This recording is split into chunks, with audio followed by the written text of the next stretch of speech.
सतगुरुदेव की जय। सर्वसंगत से प्रार्थना है, सत्संग प्रारंभ हो रहा है। कृपया सत्संग स्थल पर शांतिपूर्वक विराजमान होकर के श्रद्धा से सत्संग सुने। परमेश्वर की प्यारी आत्माओं से पुनर्निवेदन है, सत्संग प्रारंभ हो रहा है। कृपया सत्संग स्थल पर शांतिपूर्वक विराजमान होकर के श्रद्धा से सत्संग सुने। सत सही। संत रामपाल जी महाराज एक ऐसे महान संत जिन्होंने अपनी सतभक्ति, तत्व ज्ञान, करुणा और सेवा के बल पर समाज में नई मिसाल कायम की है। संत रामपाल जी महाराज की अगुवाई में उनके सभी सतलोक आश्रमों से समाज कल्याण के अद्भुत कार्यों ने समाज को सुनहरे भविष्य की एक नई उम्मीद दिखाई है। संत रामपाल जी महाराज से नाम दीक्षा लेने के बाद लाखों लोगों की लाइलाज बीमारियां जैसे कैंसर, एड्स आदि ठीक हुई। संत जी के ज्ञान से प्रेरित होकर उनके अनुयायियों ने लाखों यूनिट रक्तदान किया। संत जी ने लाखों बहन बेटियों का दहेज मुक्त विवाह करवाया।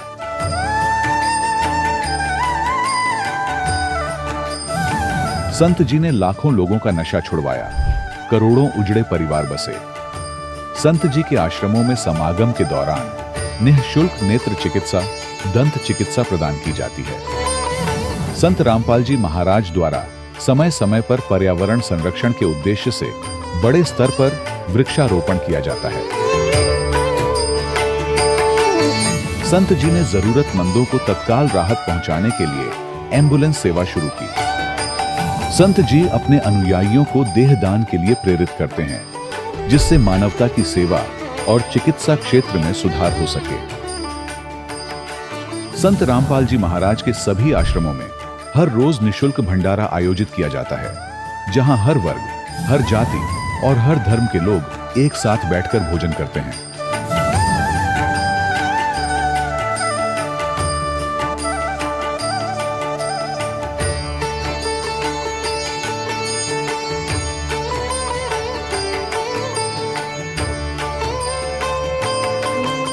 संत रामपाल जी महाराज की अन्नपूर्णा मुहिम ने गरीब और बेसहारा लोगों के जीवन में एक नई ऊर्जा और उम्मीद को जन्म दिया है।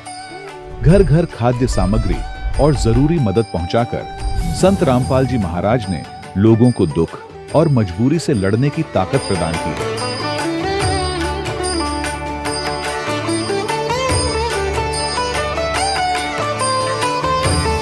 संत रामपाल जी महाराज द्वारा गरीब लोगों के लिए घर बनवाने का अद्भुत कार्य एक ऐसी मिसाल कायम कर रहा है जो सदियों सदियों संत जी की उदारता और दया भावना के तौर पर जाना जाएगा।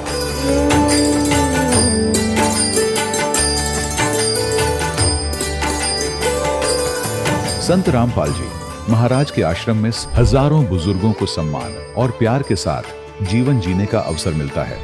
उनके खाने, रहने और स्वास्थ्य की पूरी जिम्मेदारी संत रामपाल जी महाराज उठाते हैं। अनाथ बच्चों के लिए संत रामपाल जी महाराज के सभी आश्रम किसी वरदान से कम नहीं। यहाँ उन्हें शिक्षा, संस्कार और भविष्य के लिए बेहतर अवसर प्रदान किए जाते हैं।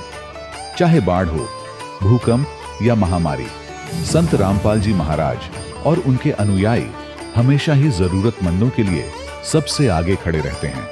कोविड महामारी के दौरान संत रामपाल जी महाराज के आश्रमों से करोड़ों लोगों के लिए भोजन, दवाइयां और जीवन रक्षक सामग्रियां उपलब्ध कराई गई। चाहे गरीब की मदद हो या किसी शोषित और पीड़ित वर्ग के हक और सम्मान की लड़ाई, संत रामपाल जी महाराज ने हमेशा ही उनकी दबी आवाज को सरकारों तक पहुंचाया है और उन्हें उचित न्याय दिलवाने में अहम भूमिका अदा की है। समाज में आध्यात्मिक और सामाजिक मूल्यों के प्रति जागरूकता लाने में संत रामपाल जी महाराज हर कदम पर मानवता के सच्चे सेवक साबित हुए हैं। संत रामपाल जी महाराज का जीवन हमें सिखाता है कि सच्ची सेवा वही है जो निस्वार्थ भाव से की जाए। आइए हम भी इस महान सेवा के कार्य में इस महान संत से जुड़ें और संत रामपाल जी महाराज से नाम दीक्षा लेकर अपने जीवन को धन्य बनाएं।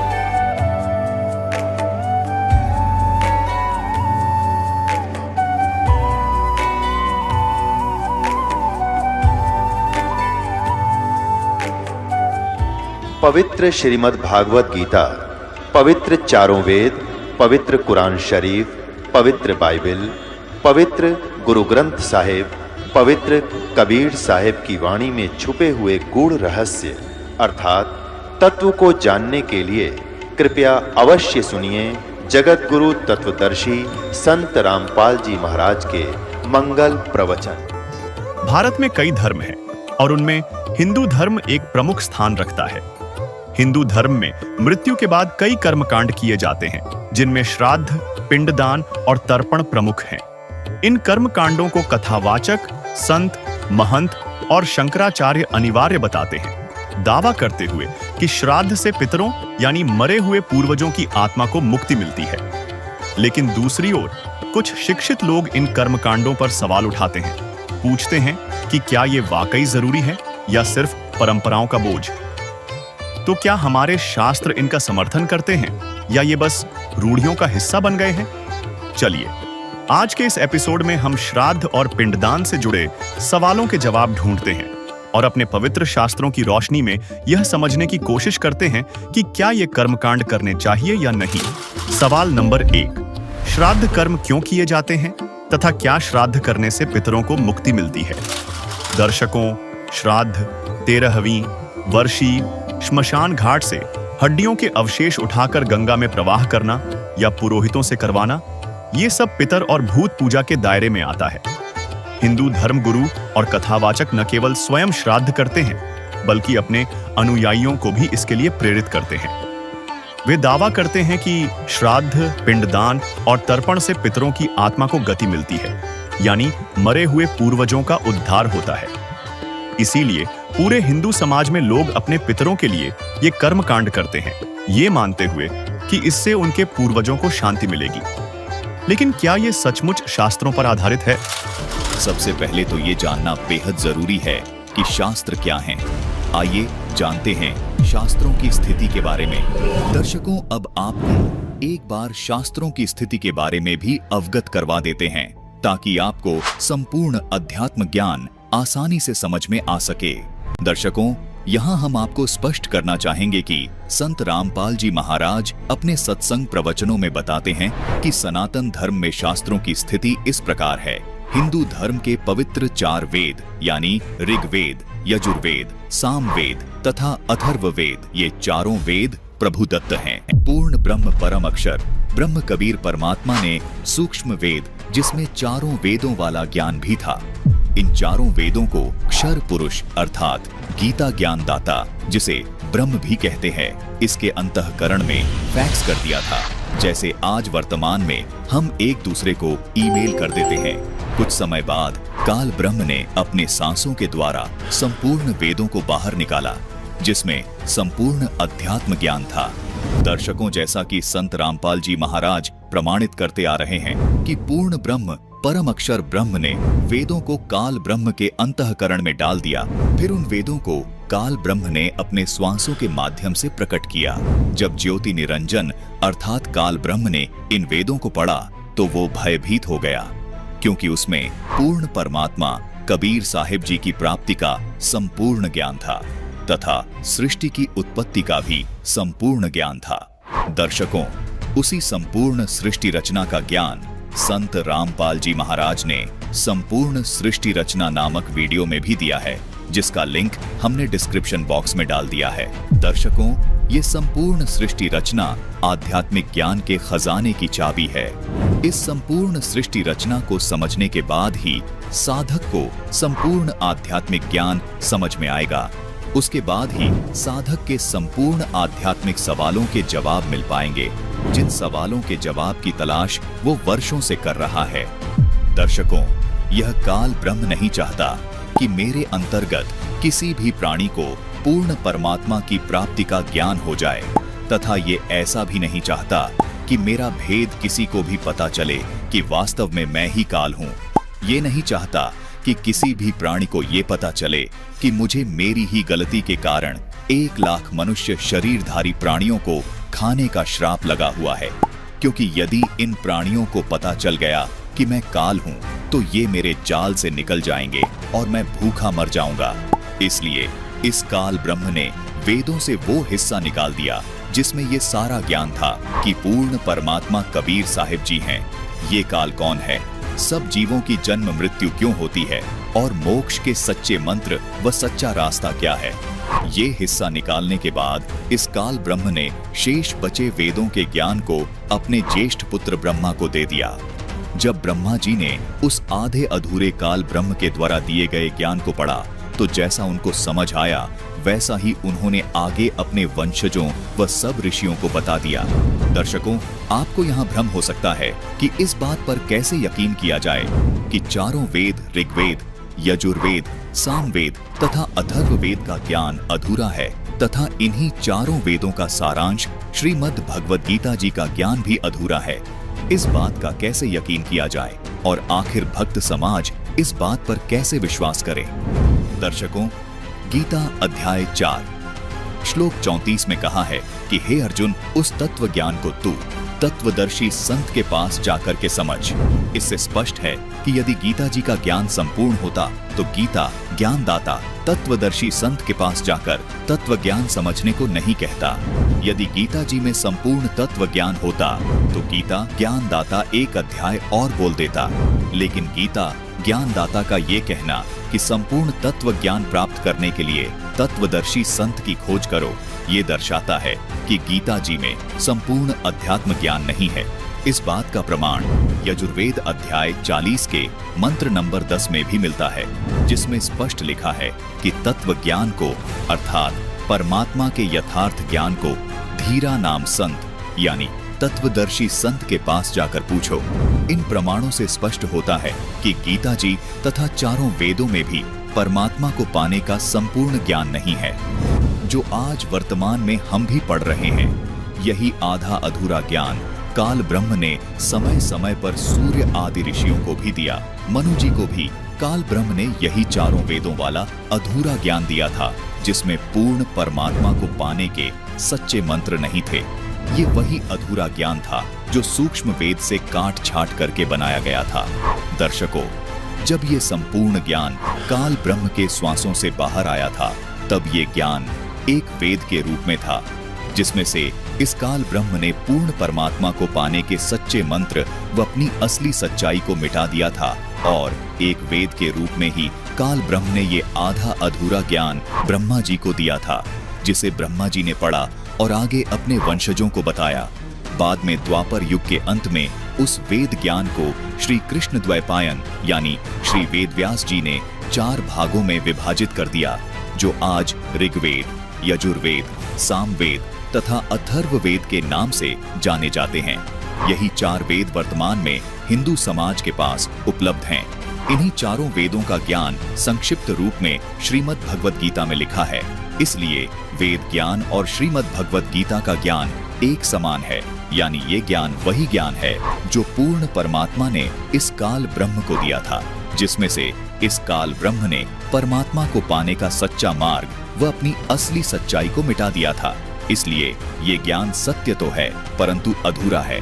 इसलिए संत रामपाल जी महाराज चारों वेदों ऋग्वेद, यजुर्वेद, सामवेद, अथर्ववेद तथा उनके सारांश कही जाने वाली श्रीमद् भगवद गीता को परमात्मा का दिया हुआ ज्ञान अर्थात प्रभुदत्त ज्ञान कहते हैं। इसलिए इस अधूरे ज्ञान को संपूर्णतया समझने के लिए गीता अध्याय 4 के श्लोक 34 में तथा यजुर्वेद अध्याय 40 के मंत्र 10 में ये ज्ञान तत्वदर्शी संत से समझने के लिए कहा है। दर्शकों, बेशक काल ब्रह्म ने इन चारों वेदों में आधा अधूरा ज्ञान ही दिया है, लेकिन वह ज्ञान पूर्ण परमात्मा द्वारा दिया गया है और उन्हीं चारों वेदों का सार है श्रीमद् भगवद गीता। उन्हीं चारों वेदों के आधार पर श्रीमद् भगवद गीता लिखी गई है। इस बात को हमारे हिंदू धर्म के चारों शीर्ष शंकराचार्य भी मानते हैं कि श्रीमद् भगवद गीता चारों वेदों का सार है। चारों वेदों वाला ज्ञान ही श्रीमद् भगवद गीता में संक्षिप्त करके कहा गया है। क्या आप इस बात से सहमत हैं और क्यों? ऐसा है कि श्लोक है, सर्वोपनिषदो गावो दुग्धा गोपालनंदना पार्थो वत्स सुधीर भोक्ता दुग्धम गीता मृतम महत। समस्त उपनिषद गऊ हैं और उनको दोहने वाले भगवान श्री कृष्ण है, अर्जुन बछड़ा है और गीता अमृत दूध है। शंकराचार्य जी, हमने सुना है कि चारों वेद वाला ज्ञान ही श्रीमद् भगवत गीता में संक्षिप्त करके कहा गया है, क्या आप सहमत हैं? तो महाभारत में भी लिखा है, सर्वोपनिषदो गावो दुग्धा गोपाल नंदना। वेदों का तात्पर्य, वेदों का जो शिरोभाग उपनिषद है उसमें सन्निहित है। उपनिषदों का मंथन करके श्रीमद् भगवत गीता की अभिव्यक्ति हुई है। सुना है कि चारों वेद वाला ज्ञान ही श्रीमद् भागवत गीता में संक्षिप्त करके कहा गया है। हाँ, सबका साथ साथ कहा गया है वहाँ, सभी चारों वेदों में साथ कहा गया। हमने सुना है कि चारों वेदों वाला ज्ञान ही श्री भगवत गीता में संक्षिप्त करके कहा गया है, क्या आप इससे सहमत हैं? हाँ ठीक, गीता तो उपनिषदों का सारभूत है। तो दर्शकों, देखा आपने, चारों शंकराचार्य भी ये स्वीकार करते हैं कि श्रीमद् भगवत गीता जी चारों वेदों का सार है। इसलिए ही संत रामपाल जी महाराज चारों वेदों तथा गीता जी के ज्ञान को पूर्ण परमात्मा द्वारा दिया गया ज्ञान कहते हैं। अब रही बात पुराणों की, तो संत रामपाल जी महाराज बताते हैं कि पुराणों का ज्ञान ऋषियों का अपना खुद का अनुभव है। ये एक दूसरे से सुना सुनाया ज्ञान है। इसलिए पुराणों और वेदों के ज्ञान में हमें अक्सर विरोधाभास देखने को मिलता है, और जो ज्ञान वेदों से मेल नहीं खाता वो ठीक नहीं है। केवल वही ज्ञान मान्य है जो वेदों से मेल खाता है। अगर गीता जी और वेदों के अनुसार भक्ति साधना नहीं की तो वह शास्त्र विधि को त्याग कर मनमाना आचरण है, जिसको गीता अध्याय 16 श्लोक 23 में मना किया गया है। लिखा है कि जो पुरुष शास्त्र विधि को त्याग कर मनमाना आचरण करता है वो न सिद्धि को प्राप्त होता है, न परम गति को, और न ही सुख को ही प्राप्त होता है। फिर आगे गीता अध्याय 16 श्लोक 24 में कहा है कि हे अर्जुन, कर्तव्य अर्थात जो साधना करने योग्य है और अकर्तव्य अर्थात जो साधना करने योग्य नहीं है, उसकी अवस्था में केवल शास्त्र ही प्रमाण है। यानी भक्ति कैसे करनी चाहिए ये केवल शास्त्र ही बताएंगे, और प्रमाणित शास्त्र केवल वेद और गीता जी ही हैं, क्योंकि ये सच्चिदानंद घन ब्रह्म यानी परम अक्षर ब्रह्म के द्वारा काल ब्रह्म को दिया गया ज्ञान है, जो सत्य है परंतु संपूर्ण नहीं है। तो दर्शकों, आपको यह तो स्पष्ट कर ही दिया है कि वेदों और गीता जी का ज्ञान पूर्ण परमात्मा का दिया हुआ है। इसलिए प्रमाणित शास्त्र केवल वेद और गीता जी ही हैं। इसलिए वेद और गीता जी के आधार से भक्ति करने से ही साधक सफलता प्राप्त करेगा। यदि हम पुराणों को शास्त्र मानते हैं तो उसमें से केवल वही ज्ञान हमें लेना होगा जो वेद और गीता जी से मेल खाता है। संत रामपाल जी महाराज ने उपनिषदों के बारे में भी स्थिति स्पष्ट की है कि उपनिषद भी ऋषियों का अपना खुद का अनुभव है। जैसे एक मांडुक्य नाम के ऋषि थे, उन्होंने ब्रह्मा जी से ज्ञान सुना और अन्य ऋषियों से भी सुना और उसके आधार से साधना की। मांडुक्य ऋषि जी को जो अनुभव हुआ, अपने उस अनुभव के आधार पर उन्होंने एक पुस्तक बना दी जिसको आज मांडुक्योपनिषद कहा जाता है। इसी प्रकार एक कठ नाम के ऋषि हुए हैं। उनको भी अपने जीवन काल में जो भी अनुभव हुए, उस अनुभव को लेकर उन्होंने एक पुस्तक लिख दी जिसको कठोपनिषद नाम से जाना जाता है। दर्शकों, इसी प्रकार सभी उपनिषद लिखे गए हैं।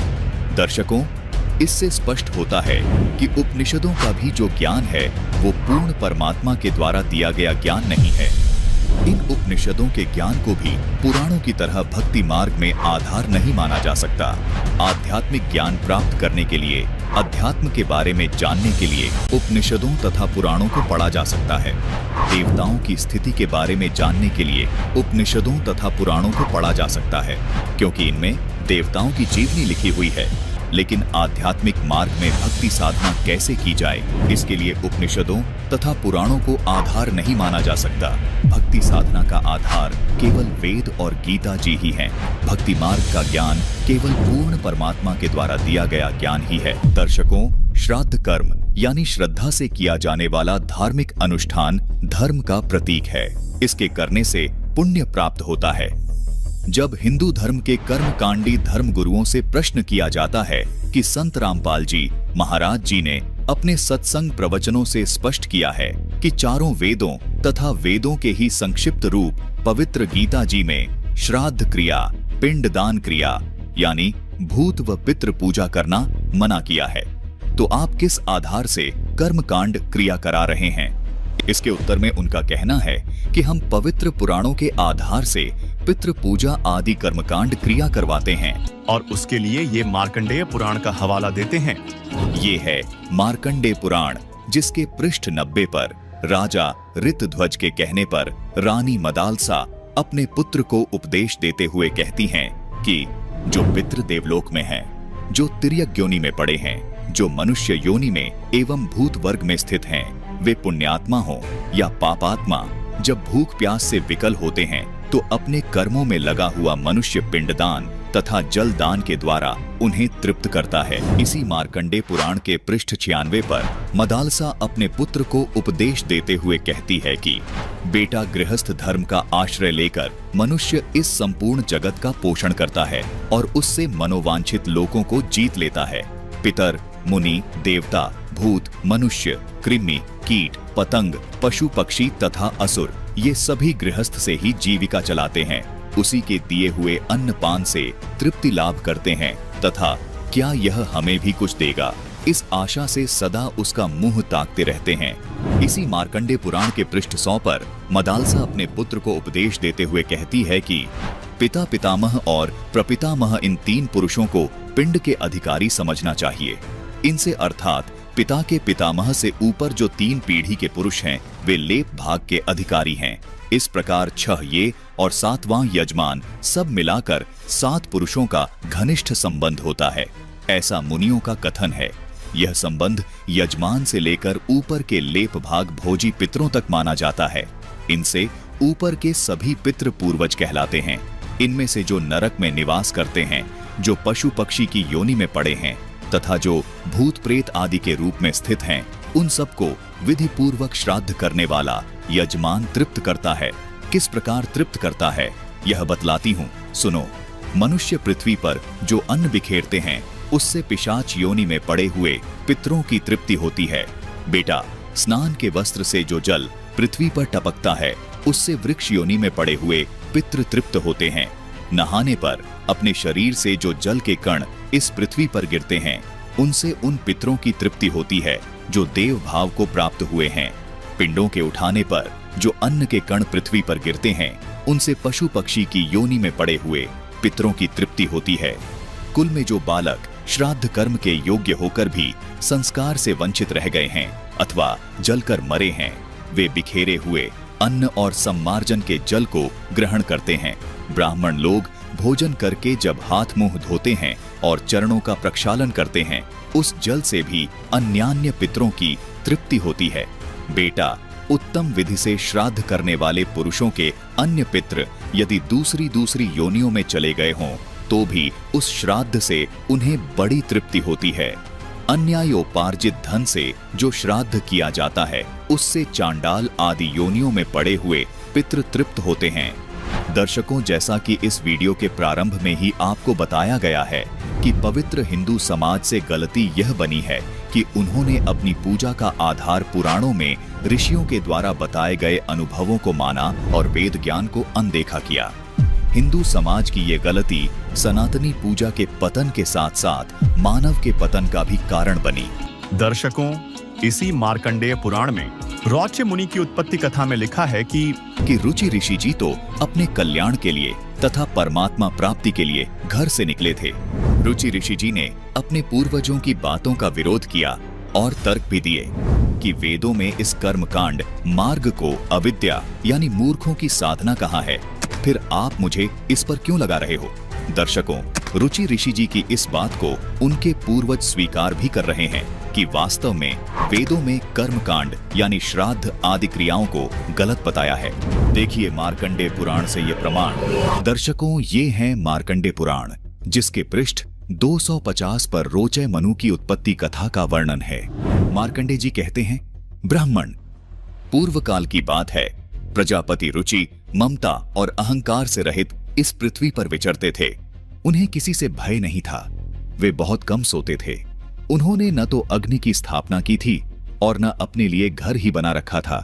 वे एक बार भोजन करते और बिना आश्रम के ही रहते थे। दर्शकों, यहाँ तक इस प्रकरण में स्पष्ट होता है कि रुचि ऋषि परमात्मा प्राप्ति के लिए जगह जगह घूम रहे थे। उन्होंने अपने लिए न घर बनाया, न वस्तुओं का संग्रह किया और न ही विवाह करवाया। यहाँ तक कि उन्होंने कोई आश्रम भी नहीं बनाया। उनके पितृगण उनसे क्या कहते हैं, पढ़िए आगे का लेख। उन्हें सब प्रकार की आसक्तियों से रहित एवं मुनिवृत्ति से रहते देख उनके पितरों ने उनसे कहा। पितर बोले, बेटा, विवाह स्वर्ग और अपवर्ग का हेतु होने के कारण एक पुण्यमय कार्य है, उसे तुमने क्यों नहीं किया? गृहस्थ पुरुष समस्त देवताओं, पितरों, ऋषियों और अतिथियों की पूजा करके पुण्यमय लोकों को प्राप्त करता है। दर्शकों, यहाँ रुचि ऋषि के पूर्वज रुचि ऋषि को विवाह करने के लिए प्रेरित कर रहे हैं तथा आगे कहते हैं कि वह स्वाहा के उच्चारण से देवताओं को, स्वधा शब्द से पितरों को तथा अन्नदान, बलिवैश्व देव आदि से भूत आदि प्राणियों एवं अतिथियों को उनका भाग समर्पित करता है। दर्शकों, यहाँ रुचि ऋषि के पूर्वज रुचि को पितरों व भूतों के लिए श्राद्ध कर्म कांड करने के लिए कह रहे हैं। दर्शकों, यहाँ ये भी साफ साफ लिखा है कि रुचि ऋषि को उनके पूर्वज कह रहे हैं कि अन्नदान आदि से भूत आदि प्राणियों एवं अतिथियों को उनका भाग समर्पित करो। यहाँ ये भी सिद्ध हो जाता है कि रुचि ऋषि के पूर्वज भूत योनि को प्राप्त थे, इसीलिए रुचि ऋषि को विवाह करके अन्नदान आदि करने को कह रहे हैं। रुचि ऋषि के पूर्वज यदि देवता होते तो केवल स्वाहा शब्द का उच्चारण करने को कहते, विवाह करने के लिए दबाव नहीं बनाते। अब आगे पढ़िए। बेटा, हम ऐसा मानते हैं कि गृहस्थ आश्रम को स्वीकार न करने पर तुम्हें इस जीवन में क्लेश पर क्लेश उठाना पड़ेगा तथा मृत्यु के बाद और दूसरे जन्म में भी क्लेश ही भोगने पड़ेंगे। दर्शकों, रुचि ऋषि के पूर्वज रुचि ऋषि को कहते हैं कि यदि तुम विवाह नहीं करोगे तो तुम्हें जीवन में क्लेश पर क्लेश उठाने पड़ेंगे। जबकि उनके प्रत्युत्तर में रुचि ऋषि क्या कहते हैं, सुनिए। रुचि ने कहा, पितृगण, परिग्रह मात्र ही अत्यंत दुख एवं पाप का कारण होता है। रुचि ऋषि कह रहे हैं कि परिग्रह मात्र यानी विवाह करने से तो अत्यंत दुख और पाप लगता है तथा उससे मनुष्य की अधोगति होती है, यानी मोक्ष नहीं होता है। यही सोचकर मैंने पहले स्त्री संग्रह नहीं किया। मन और इंद्रियों को नियंत्रण में रखकर जो यह आत्म संयम किया जाता है, वह भी परिग्रह करने पर मोक्ष का साधक नहीं होता। रुचि की ये बात सुनकर रुचि के पूर्वज सुनिए क्या कहते हैं। पितर बोले, बेटा, जितेंद्रिय होकर आत्मा का प्रक्षालन करना उचित ही है, किंतु तुम जिस पर चल रहे हो वह मोक्ष का मार्ग है। दर्शकों, यहाँ रुचि ऋषि के पूर्वज इस बात को स्वीकार कर रहे हैं कि रुचि ऋषि जो साधना कर रहा है वो मोक्ष का मार्ग है, लेकिन फिर भी प्रेत व भूत बने रुचि ऋषि के पूर्वज अपने स्वार्थवश रुचि ऋषि को श्राद्ध क्रिया के लिए तर्क देते हैं कि किंतु फलेच्छारहित दान और शुभाशुभ के उपभोग से भी पूर्वकृत अशुभ कर्म दूर होता है। इसी प्रकार दया भाव से प्रेरित होकर जो कर्म किया जाता है वह बंधनकारक नहीं होता। फल कामना से रहित कर्म भी बंधन में नहीं डालता। पूर्व जन्म में किया हुआ मानवों का शुभाशुभ कर्म सुख दुखमय भोगों के रूप में प्रतिदिन भोगने पर ही क्षीण होता है। इस प्रकार विद्वान पुरुष आत्मा का प्रक्षालन करते और उसकी बंधनों से रक्षा करते हैं। ऐसा करने से वह अविवेक के कारण पाप रूपी कीचड़ में नहीं फंसता। अपने पूर्वजों द्वारा श्राद्ध निकालने के लिए दिए गए तर्कों को सुनकर रुचि ऋषि हैरान होकर अपने पूर्वजों से क्या पूछते हैं, सुनिए। रुचि ने पूछा, पितामहो, वेद में कर्म मार्ग को अविद्या कहा गया है, फिर क्यों आप लोग मुझे उस मार्ग में लगाते हैं? दर्शकों, यहाँ पर रुचि ऋषि जी के कहने का भावार्थ है कि इस कर्म कांड को वेदों में अविद्या कहा गया है। यह मूर्खों की साधना मैं नहीं करूंगा। रुचि ऋषि के पूर्वज इस बात को स्वीकार करते हैं और कहते हैं कि पितर बोले, यह सत्य है कि कर्म को अविद्या ही कहा गया है, इसमें तनिक भी मिथ्या नहीं है। दर्शकों देखिए, रुचि ऋषि के पूर्वज इस बात को स्वीकार कर रहे हैं कि वेद में कर्म कांड मार्ग को अविद्या अर्थात मूर्खों की साधना कहाँ है। फिर भी कर्मकांडी ब्राह्मण श्राद्ध आदि कर्म कांडों को वेदों अनुसार साधना बताकर नरक में भेज रहे हैं, जबकि रुचि ऋषि के पूर्वज स्वयं स्वीकार कर रहे हैं कि कर्म कांड को वेदों में अविद्या कहाँ है। रुचि ऋषि के पूर्वज रुचि ऋषि को कर्म कांड मार्ग पर लगाने की भरकस कोशिश करते हैं, और कहते हैं कि फिर भी इतना तो निश्चित है कि उस विद्या की प्राप्ति में कर्म ही कारण है।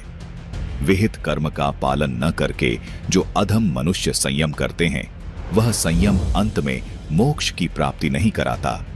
अपने पूर्वजों की ये बात सुनकर रुचि ऋषि क्या कहते हैं सुनिए। रुचि ने कहा, पितरों, अब तो मैं बूढ़ा हो गया, भला मुझको कौन स्त्री देगा? इसके सिवा मुझ जैसे दरिद्र के लिए स्त्री को रखना बहुत कठिन कार्य है। रुचि ऋषि यहाँ फिर से अपने पितरों को समझाने की कोशिश करते हैं कि मैं अब बूढ़ा हो गया हूँ, अब मुझसे कौन विवाह करेगा, और स्त्री रखने और विवाह करने के लिए मेरी आर्थिक स्थिति भी ठीक नहीं है। लेकिन अपनी जिद पर अडिग रुचि ऋषि के पूर्वज रुचि से कहते हैं कि पितर बोले, वत्स, यदि हमारी बात नहीं मानोगे तो हम लोगों का पतन हो जाएगा और तुम्हारी भी अधोगति होगी। दर्शकों, देखिए, अंत में रुचि ऋषि के पूर्वजों ने ये मान ही लिया कि यदि तुम श्राद्ध नहीं करोगे तो हमारा पतन हो जाएगा। मार्कंडेय पुराण के इतने लेख ने ये स्पष्ट कर दिया कि रुचि ऋषि के पूर्वज भूत प्रेत बने हुए थे और कष्टमय जीवन भोग रहे थे। दर्शकों, यह भी स्पष्ट है कि रुचि ऋषि के पूर्वजों की यह दुर्दशा इसी कर्मकांडी साधना को करने से हुई है। फिर भी अपने स्वार्थवश अपने वंशज रुचि को इस कर्मकांडी साधना में धकेलकर उसे भी भूत और पितृ योनि की ओर धकेल रहे हैं। अपने पूर्वजों की दुर्दशा देखकर रुचि ऋषि जी व्यथित हो गए। मार्कंडेय जी कहते हैं कि पितरों की बात से रुचि का मन बहुत उद्विग्न हुआ। वे अपने विवाह के लिए कन्या प्राप्त करने की इच्छा से पृथ्वी पर विचरने लगे। वे पितरों के वचन रूप अग्नि से दग्ध हो रहे थे। कोई कन्या न मिलने से उन्हें बड़ी भारी चिंता हुई। उनका चित्त अत्यंत व्याकुल हो उठा। इसी अवस्था में उन्हें यह बुद्धि सूझी कि मैं तपस्या के द्वारा श्री ब्रह्मा जी की आराधना करूं। मार्कंडेय जी कहते हैं, क्रौष्टुकी जी, तदनंतर रुचि के समीप उस नदी के भीतर से छरहरे अंगों वाली मनोहर अप्सरा प्रमलोचा प्रकट हुई और महात्मा रुचि से मधुर वाणी में विनय पूर्वक बोली, तपस्वियों में श्रेष्ठ रुचि, मेरी एक परम सुंदरी कन्या है जो वरुण के पुत्र महात्मा पुष्कर से उत्पन्न हुई है। मैं इस सुंदरी कन्या को तुम्हें पत्नी बनाने के लिए देती हूं, ग्रहण करो। उसके गर्भ से तुम्हारे पुत्र महाबुद्धिमान मनु का जन्म होगा। तब रुचि ने तथास्तु कहकर उसकी बात स्वीकार की। इसके बाद प्रमलोचा ने अपनी कन्या मालिनी को जल के बाहर प्रकट किया। मुनिश्रेष्ठ रुचि ने महर्षियों को बुलाकर नदी के तट पर उसका विधिपूर्वक पाणी ग्रहण किया। उसी के गर्भ से महापराक्रमी परम बुद्धिमान पुत्र का जन्म हुआ, जो इस भूमंडल में पिता के नाम पर रौच्य मनु के नाम से ही विख्यात हुए। दर्शकों, मार्कंडेय पुराण की इस कथा से ये स्पष्ट हो गया कि रुचि ऋषि ने न चाहते हुए अपने पूर्वजों की दुर्दशा देखकर तथा उन पर तरस खाकर शास्त्र अनुकूल मोक्ष मार्ग को त्याग दिया तथा वेदों में जिसको अविद्या कहा है उस मार्ग को अपनाकर अपना जीवन बर्बाद कर लिया। दर्शकों, इससे सिद्ध हो जाता है कि रुचि ऋषि जी के पूर्वज पितृ योनि को प्राप्त हो गए थे और पितृलोक में कष्ट उठा रहे थे, उनका मोक्ष नहीं हुआ था। इसी वजह से उनके पूर्वजों ने रुचि ऋषि को जबरदस्ती पितृ पूजा व श्राद्ध क्रिया करने को कहा। इससे यह भी सिद्ध हो जाता है कि जब रुचि ऋषि पहले पितृ पूजा नहीं करते थे, यानी श्राद्ध क्रिया, कर्मकांड क्रिया नहीं करते थे, तो वह मोक्ष मार्ग पर चल रहे थे, जो रुचि ऋषि के पूर्वज भी स्वीकार करते हैं। इसका प्रमाण पवित्र गीता जी में भी देखने को मिलता है। गीता अध्याय 9 श्लोक 25 में भी यही कहा है कि पितरों को पूजने वाले पितरों को प्राप्त होते हैं, भूतों को पूजने वाले भूतों को प्राप्त होते हैं और मेरी पूजा करने वाले मुझे प्राप्त होते हैं। दर्शकों, रुचि ऋषि जी तो भगवान प्राप्ति के लिए ही वेदों अनुसार साधना कर रहा था, जबकि उन पाप आत्माओं ने अर्थात रुचि ऋषि जी के पूर्वजों ने रुचि ऋषि जी को उस मोक्ष मार्ग से भटकाकर विवाह के लिए मजबूर किया। रुचि ऋषि जी को उनके पूर्वजों ने कहा कि बेटा तप कर, उससे तुम्हें विवाह के लिए कन्या की प्राप्ति होगी। रुचि ऋषि जी ने ऐसा ही किया और विवाह करवाया। उससे रोच्य मनु की उत्पत्ति हुई। दर्शकों, इस प्रकार रुचि ऋषि को उनके पूर्वजों ने ये कर्मकांड करवा के भूत और प्रेत की योनि प्राप्त करवा दी दर्शकों, जो सच्चाई जानना चाहता है उसके लिए मार्कंडेय पुराण का ये लेख काफी है कि किसी भी ऋषि का मोक्ष नहीं हुआ, क्योंकि वे सभी यही मनमानी साधना करते थे जो रुचि ऋषि के पूर्वज ब्राह्मण किया करते थे। इसी मनमानी साधना की वजह से रुचि ऋषि के पूर्वज पितृ योनि को प्राप्त हुए थे। यही मनमानी साधना रुचि ऋषि के पूर्वजों ने रुचि ऋषि से करवाई और उन्हें मोक्ष मार्ग से भटकाकर नरक में धकेलने का काम किया। परमेश्वर कबीर जी ने पवित्र कबीर सागर के अध्याय उग्र गीता में अपने प्रिय शिष्य आदरणीय धर्मदास जी को तत्वज्ञान समझाया तथा बताया कि धर्मदास, हे वैष्णव, तुम पिंड भरो और श्राद्ध कराओ, गीता पाठ सदा चितलाओ, भूत पूजो बनोगे भूता, पितर पूजे पितर हुता, देव पूज देव लोक जाओ, मम पूजा से मोकू पाओ। यह गीता में काल बतावे, जाकू तुम आपन इष्ट बतावे, इष्ट कह करे नहीं जैसे, सेठ जी मुक्ति पाओ कैसे। फिर परमात्मा ने कहा, मार्कंडे एक पुराण बताई, वामे एक कथा सुनाई, रुचि ऋषि वेद को ज्ञानी, मोक्ष मुक्ति मन में ठानी, दिन एक पितर सामने आए, उनमिल ये वचन फरमाए, बेटा रुचि हम महादुख पाए, क्यों नहीं हमरे श्राद्ध कराए। रुचि कहे सुनो प्राण प्यारो, मैं वेद पढ़ा और ज्ञान विचारो, वेद में कर्म कांड अविद्या बताई, श्राद्ध करे पितर बन जाई। कहें पितर बात तौरी सत है, वेदों में कर्म कांड अविद्या कथ है, तुम तो मोक्ष मार्ग लागे, हम महादुखी फिरें अभागे, विचार करो धर्मणी नागर, पीतर कहें वेद है सत्य ज्ञान सागर। वेद विरुद्ध आप भक्ति कराई, तातें पितर जूनी पाई, रुचि विवाह करवाकर श्राद्ध करवाया, करा करवाया सबय नाशाया। यह सब काल जाल है भाई, बिन सदगुरु कोई बचे नहीं। या तो वेद पुराण कहो है झूठे, या पुनि तुमरे गुरु हैं पूठे, शास्त्र विरुद्ध जो ज्ञान बतावे, आपन बूढ़े शिष डूबावे, डूब मरे वोले चुलू भर पानी, जिन्ह जाना नहीं सारंग पानी। आपके पूर्वजों को भी श्राद्ध कर्मकांड की जरूरत है और वे भूखे हैं तो स्पष्ट है आपके पूर्वजों का भी मोक्ष नहीं हुआ। और ये भी स्पष्ट है जिस तरह ये कर्मकांड करने से आपके पूर्वजों का मोक्ष नहीं हुआ, तो इस कर्मकांडी साधना से आपका मोक्ष कैसे संभव हो सकता है। साथ ही सवाल यह भी है कि क्या विश्व में जितने भी सन्यासी महात्मजन हैं, उनका मोक्ष नहीं हो सकता? क्या मोक्ष प्राप्ति के लिए विवाह करना जरूरी है? दर्शकों, ये सब सवाल इन अज्ञानी धर्म गुरुओं के अज्ञान की पोल खोलने के लिए काफी हैं। आप शिक्षित हैं, विचार कीजिए और संत रामपाल जी महाराज द्वारा बताए शास्त्र प्रमाणित ज्ञान को फिर से गहराई से समझिए। दर्शकों, यदि इन धर्म गुरुओं की बात माने तो क्या इन्होंने पुराणों में ये नहीं पढ़ा जो विष्णु पुराण में इस प्रकार लिखा है कि हे राजन, श्राद्ध करने वाले पुरुष से विश्व देवगण, पितृगण, मातामह तथा कुटुंबीजन सभी संतुष्ट रहते हैं। हे भूपाल, पितृगण का आधार चंद्रमा है और चंद्रमा का आधार योग है, इसलिए श्राद्ध में योगीजन को नियुक्त करना अति उत्तम है। यदि श्राद्ध भोजी 1,000 ब्राह्मणों के सम्मुख एक योगी भी हो तो वह यजमान के सहित उन सब का उद्धार कर देता है। दर्शकों, इस दुनिया में 2 तरह के वैद्य होते हैं। एक वैद्य वो जिसको संपूर्ण जड़ी बूटियों का ज्ञान होता है और दूसरा वैद्य वो जिसको जड़ी बूटियों का कोई ज्ञान नहीं होता।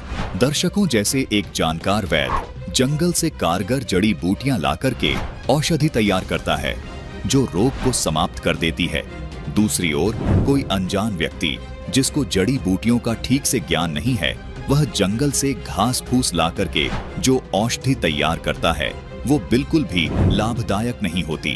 दर्शकों, आप अपने शास्त्रों को ऐसे जानिए जैसे एक वन होता है जिसमें बहुत प्रकार के पेड़ पौधे और जड़ी बूटियां होती हैं। उसी वन में कुछ जड़ी बूटियां कम असरदार होने के साथ साथ अधिक साइड इफेक्ट वाली भी होती हैं, जबकि कुछ जड़ी बूटियां अत्यधिक असरदार और बिना साइड इफेक्ट वाली होती है। दर्शकों, जो उन जड़ी बूटियों का पूर्ण जानकार होता है वह वास्तव में वैद्य कहलाता है और वही उन जड़ी बूटियों से औषधि तैयार कर सकता है जो पूर्ण लाभदायक होती हैं तथा उनका कोई साइड इफेक्ट भी नहीं होता। दूसरी ओर जिसको जड़ी बूटियों का पूर्ण ज्ञान नहीं होता उसको नीम हकीम खतरा ए जान मानो, क्योंकि वह जो भी औषधि बनाता है वह कारगर नहीं होती, क्योंकि वह औषधियों का पूर्ण जानकार नहीं होता।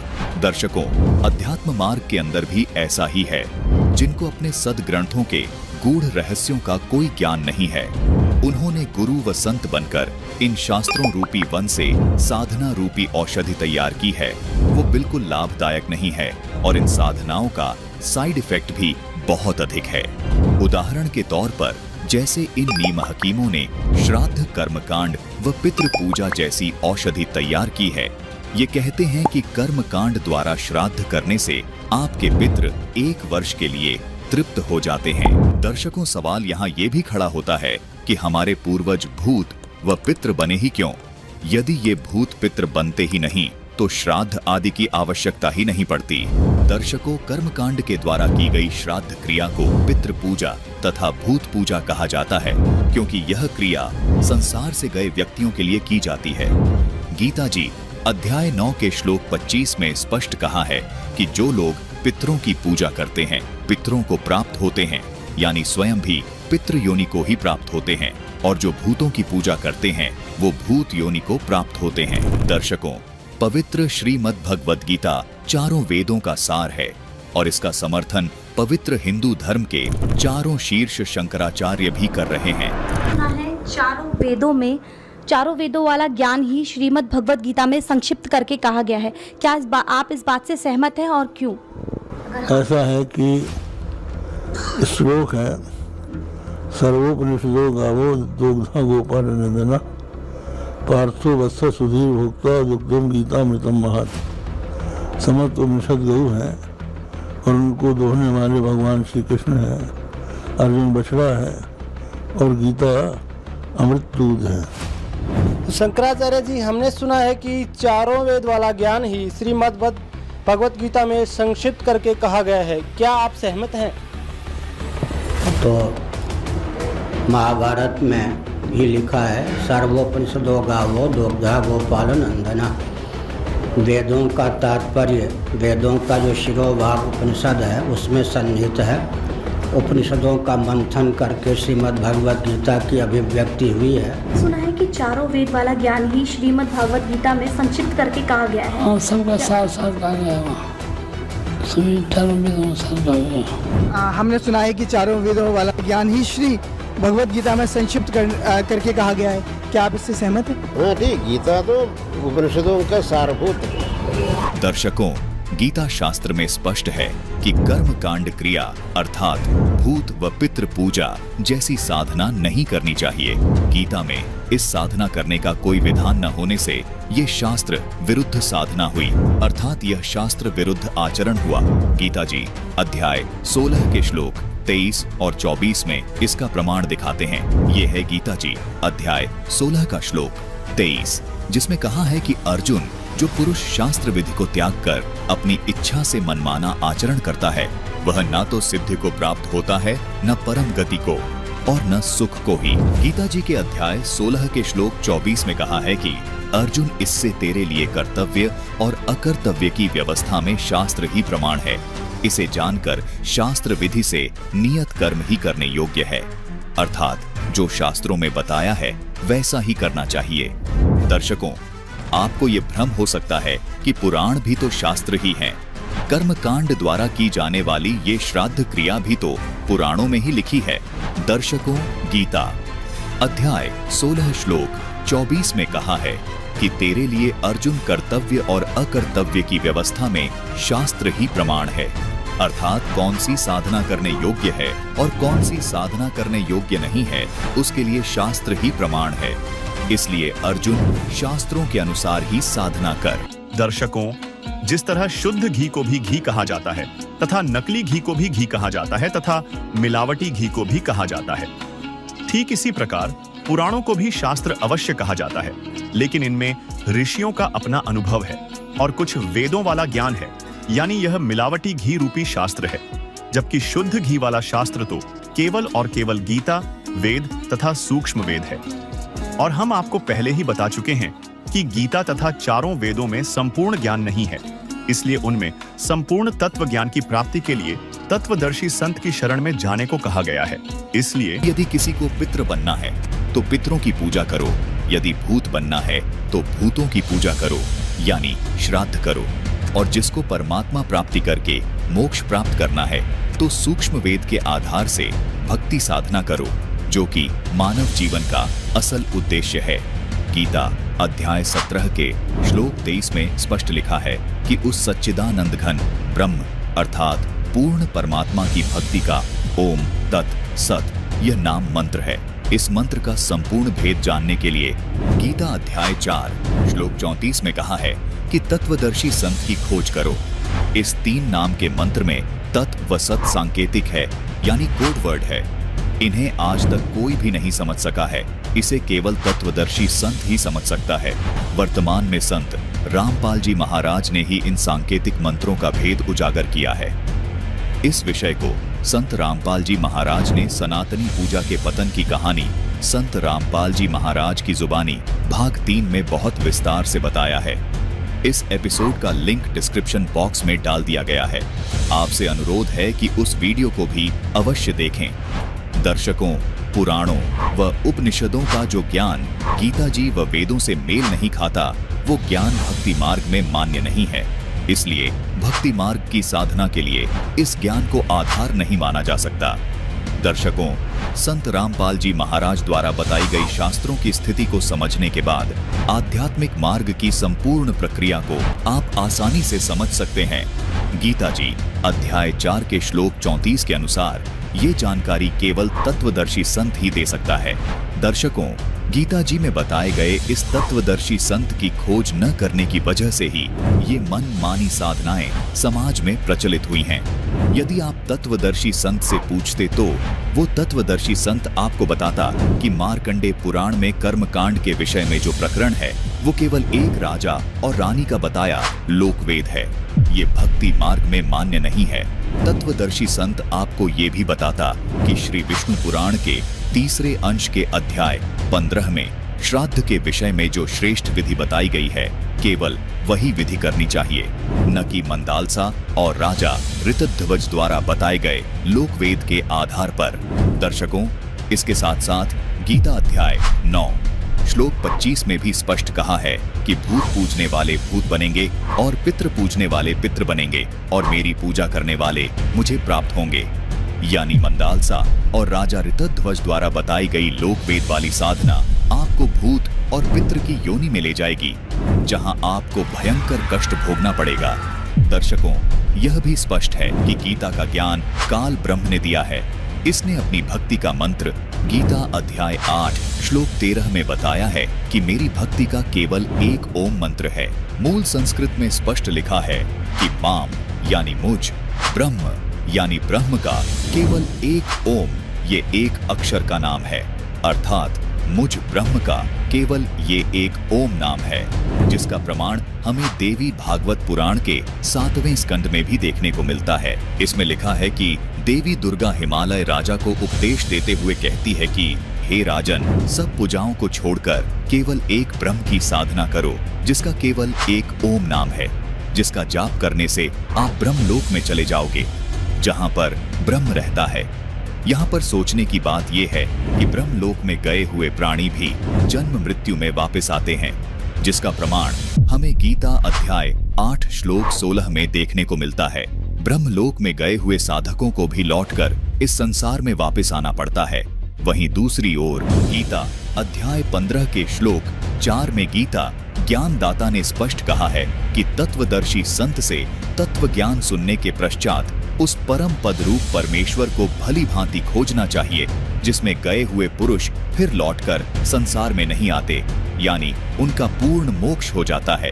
आगे लिखा है, जिस परमेश्वर से इस पुरातन संसार वृक्ष की प्रवृत्ति विस्तार को प्राप्त हुई है, अर्थात जिस परमात्मा ने सारी सृष्टि की रचना की है, गीता ज्ञानदाता कहता है कि मैं भी उसी आदि पुरुष नारायण की शरण में हूँ।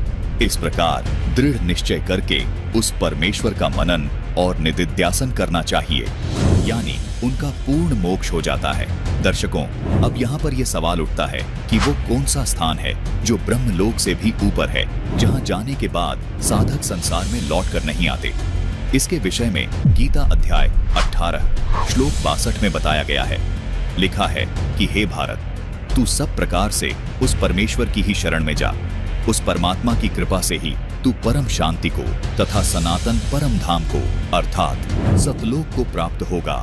इस स्थान पर जाने के लिए गीता जी अध्याय 15 के श्लोक 4 में बताए गए परमेश्वर को भली भांति खोजना चाहिए, जिसकी कृपा से ही साधक उस शाश्वत स्थान अर्थात सतलोक में चला जाता है, जहां जाने के बाद साधक लौटकर इस संसार में कभी वापस नहीं आते, अर्थात पूर्ण मोक्ष को प्राप्त कर लेते हैं। दर्शकों, ये निष्कर्ष स्वयं तत्वदर्शी संत के द्वारा निकाला गया निष्कर्ष है और वर्तमान में केवल एकमात्र तत्वदर्शी संत जगत गुरु संत रामपाल जी महाराज ही हैं और संत रामपाल जी महाराज ने ही ये निष्कर्ष निकाला है।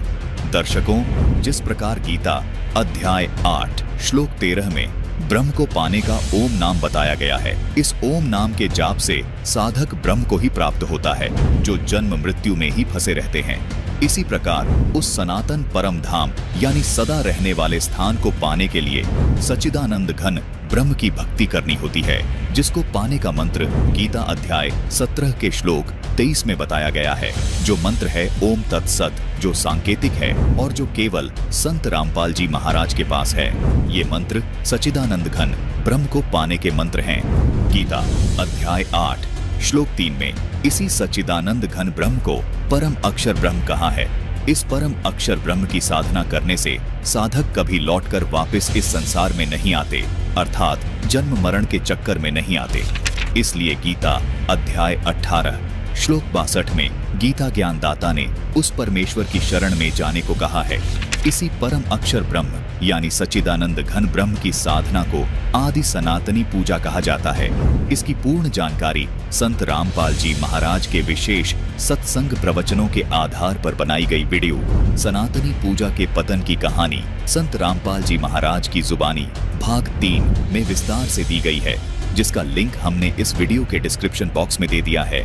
दर्शकों, हमारे ये धर्म गुरु गीता अध्याय 9 श्लोक 25 के इस आशय को भी नहीं समझ पाए, जिसमें स्पष्ट लिखा है कि भूतों की पूजा करने वाले भूत बनेंगे, पितरों की पूजा करने वाले पितरों को प्राप्त होंगे और मेरी पूजा करने वाले मुझे प्राप्त होंगे। दर्शकों, इन तथा कथित धर्म गुरुओं ने आज तक हमको ब्रह्मा जी, विष्णु जी, शिव जी, देवी दुर्गा जी तथा गणेश जी की भी साधना ठीक से नहीं बताई और न ही इन देवी देवताओं की यथार्थ साधना के सत मंत्र बताए, जो देवी देवता हमारे शरीर में बने कमल चक्रों में विद्यमान हैं। इन्हीं कमल चक्रों से होकर के आत्मा को शरीर छोड़कर जाना होता है। इन नकली धर्मगुरुओं ने यथार्थ मंत्रों के स्थान पर ओम नमः शिवाय, ओम नमो भगवते वासुदेवाय, राधे राधे आदि मनमाने मंत्र देकर मानव जीवन को बर्बाद कर दिया, जबकि संत रामपाल जी महाराज सनातनी पूजा के प्रथम चरण की साधना इन देवी देवताओं के यथार्थ मंत्र अपने शिष्यों को देते हैं। दर्शकों, विचारणीय विषय ये भी है कि जब इन धर्म गुरुओं को इन देवी देवताओं के ही यथार्थ मंत्र नहीं पता, तो इन तथाकथित धर्म गुरुओं को ब्रह्म तक की साधना की यथार्थ भक्ति और मंत्र का ज्ञान कैसे हो सकता है। इन धर्म गुरुओं को न तो इन देवी देवताओं के यथार्थ मंत्र का ज्ञान है और न ही ब्रह्म तक की भक्ति का। इन्होंने हमें केवल भूत पूजा और पितृ पूजा तक ही सीमित रखा। इस विषय में संत रामपाल जी महाराज ने बिल्कुल स्पष्ट और प्रमाणित ज्ञान भक्त समाज को दे दिया है। दर्शकों, विशेष विचारणीय विषय ये भी है कि गीता ज्ञानदाता ने पूरी गीता में कहीं भी खुद को सबका धारण पोषण करने वाला नहीं कहा, बल्कि गीता ज्ञानदाता ने गीता अध्याय 8 श्लोक 9 में, गीता अध्याय 15 श्लोक 17 में सबका धारण पोषण करने वाला तथा वास्तव में अविनाशी पुरुषोत्तम उसी परम अक्षर ब्रह्म को ही कहा है। दर्शकों, दुर्भाग्य की बात है कि आज तक हमारे तथाकथित धर्म गुरु गीता जी के इन गूढ़ रहस्यों को नहीं समझ सके, क्योंकि इनमें से कोई भी तत्वदर्शी संत नहीं था। इन्होंने केवल भक्त समाज को गीता जी का पाठ करने तक ही सीमित रखा। गीता व वेदों को दरकिनार करके भक्त समाज को केवल रानी मंदालसा व राजा ऋतध्वज के लोकवेद के आधार पर बताई गई कर्मकांडी साधना में ही लिप्त रखा, जिस कारण से इन तथाकथित धर्मगुरुओं ने सभी के पूर्वजों को पितृ व भूत बनवा दिया, फिर उनके कर्मकांड करवा के अपनी रोजी रोटी का धंधा बना लिया।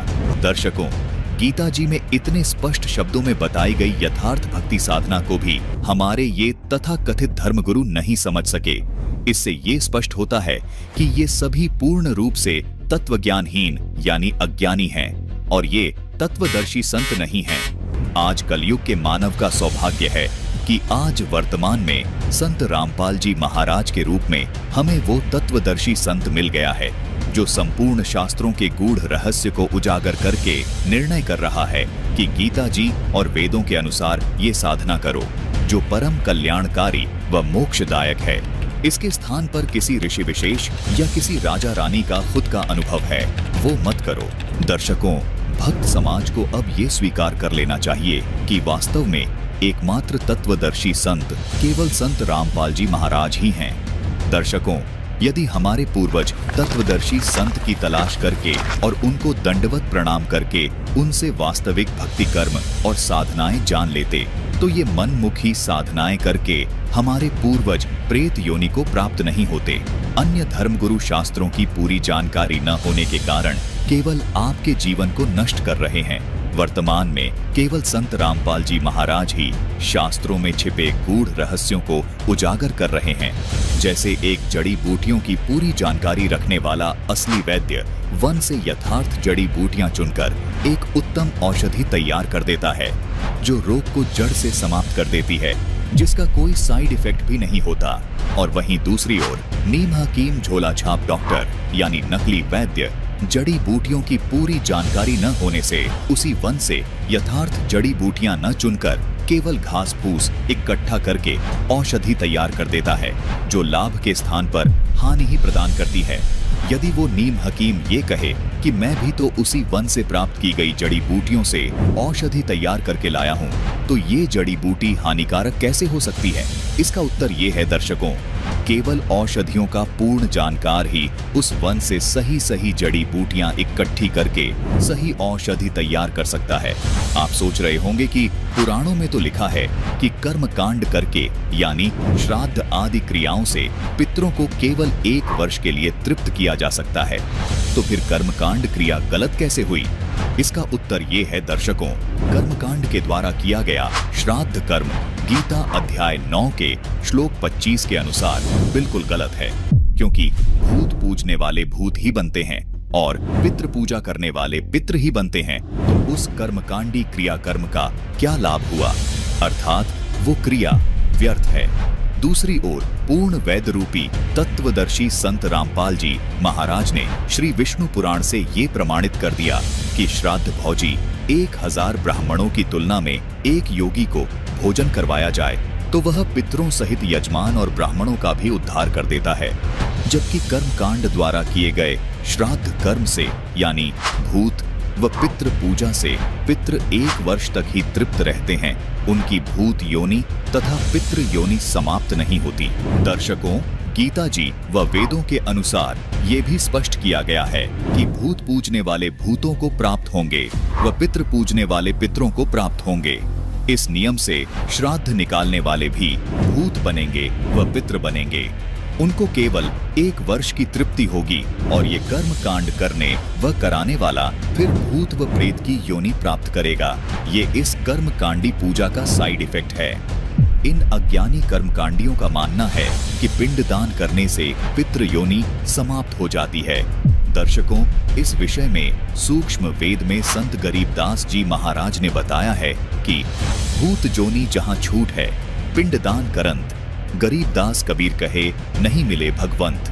भावार्थ यह है कि पिंडदान करने से उनके पितरों की भूत की योनि छूट जाती है और वे 84 लाख योनियों में प्रवेश कर जाते हैं, लेकिन उनको परमात्मा की प्राप्ति नहीं होती, अर्थात उनका मोक्ष नहीं होता। विचार कीजिए, पिंडदान करने से क्या लाभ हुआ? दूसरी ओर संत रामपाल जी महाराज जो आदि सनातनी पूजा बताते हैं, उसके करने से पितृ योनि छूट जाती है तथा मनुष्य शरीर प्राप्त होता है और वह आत्मा सत्य साधना प्राप्त करके जन्म मरण के चक्कर से छूटकर मोक्ष प्राप्त कर लेती है। दर्शकों, असली शास्त्र प्रमाणित कारगर दवाई अर्थात साधना भक्ति का ज्ञान आज केवल संत रामपाल जी महाराज जी ने दिया है, जिसके बहुत सारे प्रमाण आज इस एपिसोड में हम आपके सामने प्रस्तुत करने जा रहे हैं। कृपया एपिसोड को अंत तक अवश्य देखिएगा। आप सभी शिक्षित समाज से निवेदन है कि इस शास्त्र प्रमाणित तत्व ज्ञान को गहराई से सुनें व समझें और अपना अपने परिवार का तथा अपने पूर्वजों का कल्याण कराएं जो प्रेत बने हुए हैं। कबीर परमात्मा जी कहते हैं, एके साधे सब सधे, सब साधे सब जाए, माली सींचे मूल को, फले फूले अघाए। भावार्थ यह है कि केवल एक पूर्ण परमात्मा की भक्ति और साधना करने से ही हमें सभी सुख प्राप्त हो सकते हैं। आइए अब आपको एक ऐसे श्रद्धालु का अनुभव सुनाते हैं जिन्होंने संत रामपाल जी महाराज से आदि सनातनी भक्ति प्राप्त करके साधना की। तो देखिए उन्हें क्या लाभ प्राप्त हुए। आपके साथ कबीर साहब जी ने, संत रामपाल जी महाराज जी ने क्या चमत्कार किए? चमत्कार क्या है, इससे आँख में जो है हमारे में बिल्कुल खत्म हो चुकी थी, इसमें मांस जैसा सफेद लटक गया था। तो बहुत से सारे डॉक्टरों को दिखाया लेकिन किसी ने इसका इलाज नहीं कर पाया। इसके बाद कानपुर खैराबाद भी गया। डॉक्टर ने कहा मुझे तो देने पड़ जाएंगे, मैं ऑपरेशन नहीं करूंगा। बहुत बहुत विनम्रता की लेकिन ऑपरेशन नहीं किया। लौट के घर पे आए। इसके बाद मैं सीधा घनाना गया, मालिक से अरदास की कि मैं इन प्रमाणों को, आपके प्रमाणों को मैं जनता में कैसे दिखा पाऊंगा, है ना। तब लौट के वापस आया तो ये बिल्कुल आंख बढ़िया हो गई। मेरा चश्मा भी 4 महीने से लगा हुआ उतर गया और मैं बहुत बढ़िया हो गई। मेरी आंख में हर चीज को पढ़ सकता हूँ और देख सकता हूँ। दर्शकों, जिस प्रकार शास्त्र अनुकूल भक्ति साधना करने से इस श्रद्धालु की आंखें बिल्कुल स्वस्थ हो गईं, ठीक इसी प्रकार संत रामपाल जी महाराज ने श्राद्ध करने की श्रेष्ठ विधि विष्णु पुराण से प्रमाण देकर बताई है, जिससे वास्तव में लाभ हो सकता है। दर्शकों, श्री विष्णु पुराण के अध्याय 15 के 3 अंश में लिखा है कि हे राजन, श्राद्ध करने वाले पुरुष से विश्व देवगण, पितृगण, मातामह तथा कुटुंबीजन सभी संतुष्ट रहते हैं। हे भूपाल, पितृगण का आधार चंद्रमा है और चंद्रमा का आधार योग है, इसलिए श्राद्ध में योगीजन को नियुक्त करना अति उत्तम है। यदि श्राद्ध भोजी 1,000 ब्राह्मणों के सम्मुख एक योगी भी हो तो वह यजमान के सहित उन सब का उद्धार कर देता है। दर्शकों, ये प्रमाण देखने के बाद एक बात तो स्पष्ट है कि श्राद्ध क्रिया करने वाले यजमान को किसी एक योगी को भोजन करवाने से 1,000 ब्राह्मण को भोजन करवाने से भी अधिक पुण्य मिलता है। अब सवाल ये है कि वो योगी कौन है? क्या योगी इन ब्राह्मणों से श्रेष्ठ है? अगर है तो क्यों? और यदि एक योगी को भोजन करवाने से 1,000 ब्राह्मणों को भोजन करवाने से भी अधिक लाभ मिलता है, तो क्यों न हम इसी विधि को अपनाएं, जिससे पितरों का भी मोक्ष हो जाए और यजमान का भी। दर्शकों, कबीर जी की इस वाणी से इस प्रसंग को थोड़ा विस्तार से देखते हैं। कबीर जी ने अपनी वाणी में कहा है कि एक के साधे सब सधे, सब साधे सब जाए, अर्थात एक शास्त्र विधि अनुसार धार्मिक अनुष्ठान करने से सर्व लाभ प्राप्त होता है। पितरों सहित यजमान और हजारों ब्राह्मणों का भी उद्धार हो जाता है। जो श्राद्ध कर्म सामान्य विधि से कर्म कांड करके किए जाते हैं, वह पितृ पूजा व भूत पूजा कहलाती है, जिसके विषय में गीता अध्याय 9 के श्लोक 25 में कहा है कि भूतों को पूजने वाले भूत बनेंगे, पितरों को पूजने वाले पितृ बनेंगे तथा मेरी भक्ति करने वाले मुझे प्राप्त होंगे। दर्शकों, एक बार को ये मान लेते हैं कि कर्म कांड विधि द्वारा श्राद्ध करने से 1 वर्ष के लिए पितृ तृप्त हो जाते हैं, लेकिन हमें इसके साइड इफेक्ट को नजरअंदाज नहीं करना चाहिए। अर्थात कर्म कांड विधि से श्राद्ध निकालने के बहुत भयंकर दुष्परिणाम निकलते हैं। गीता जी में बताया गया है कि कर्म कांड विधि से श्राद्ध करने वाला पूरा परिवार भूत योनि को प्राप्त होता है, जो गीता अध्याय 9 के श्लोक 25 में आपको स्पष्ट कर दिया है। तो दर्शकों, क्यों न हम शास्त्र विधि अनुसार धार्मिक अनुष्ठान करें, ताकि कोई साइड इफेक्ट भी न हो, जिससे पितरों का भी उद्धार हो जाए और हमारा भी मोक्ष हो जाए। दर्शकों, कर्मकांडी ब्राह्मण कहते हैं जो श्राद्ध करने की विधि हम करवाते हैं, ये कर्मकांड की विधि पुराणों में लिखी है।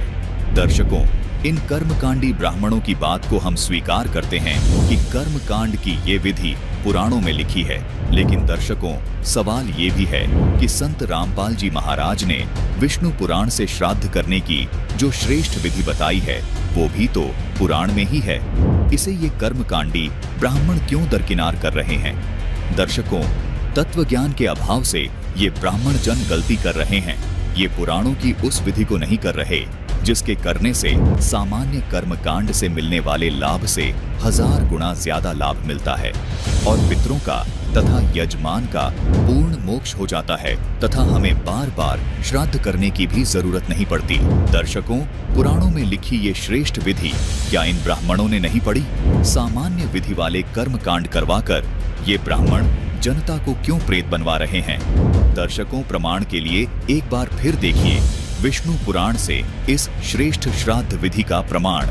दर्शकों, श्री विष्णु पुराण के अध्याय 15 के तृतीय अंश में लिखा है कि हे राजन, श्राद्ध करने वाले पुरुष से विश्वे देवगण, पितृगण, मातामह तथा कुटुंबीजन सभी संतुष्ट रहते हैं। हे भूपाल, पितृगण का आधार चंद्रमा है और चंद्रमा का आधार योग है, इसलिए श्राद्ध में योगीजन को नियुक्त करना अति उत्तम है। यदि श्राद्ध भोजी 1,000 ब्राह्मणों के सम्मुख एक योगी भी हो तो वह यजमान के सहित उन सब का उद्धार कर देता है।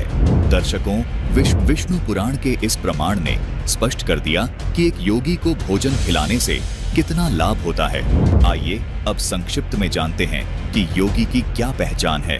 संपूर्ण जानकारी के लिए कृपया इस वीडियो को पूरी जरूर देखिएगा। दर्शकों, गीता अध्याय 2 श्लोक 53 में कहा है कि हे अर्जुन, भांति भांति के वचनों को सुनने से विचलित हुई तेरी बुद्धि जब तत्व ज्ञान पर स्थिर हो जाएगी, अर्थात कोई कहता है कर्मकांड कर लो, कोई कहता है श्राद्ध निकाल लो, इन सब वचनों से विचलित हुई तेरी बुद्धि जब केवल तत्व ज्ञान पर स्थिर हो जाएगी, अर्थात गीता अध्याय 4 श्लोक 34 में वर्णित तत्वदर्शी संत से ज्ञान प्राप्ति के बाद तेरी बुद्धि एक तत्व ज्ञान पर स्थिर हो जाएगी, तब तो तू योग को प्राप्त होगा, अर्थात साधना यानी भक्ति को प्राप्त होगा, अर्थात तब तो तू योगी बनेगा। योगी का अर्थ है भक्त। योगी का अर्थ यहाँ आसन करने वाले से नहीं है, क्योंकि गीता के इन श्लोकों में किसी आसन योग की बात नहीं हो रही। गीता जी तत्व ज्ञान से परिपूर्ण शास्त्र है, इसलिए गीता जी के इस श्लोक से ये प्रमाणित हुआ कि तत्व ज्ञान के आधार पर भक्ति करने वाले साधक को योगी कहते हैं। दर्शकों, एक प्रमाण और दिखाना चाहेंगे जिससे पूर्ण रूप से स्पष्ट हो जाएगा कि कर्म कांड से मोक्ष नहीं होगा, बल्कि तत्व ज्ञान की प्राप्ति के बाद ही मोक्ष हो सकता है।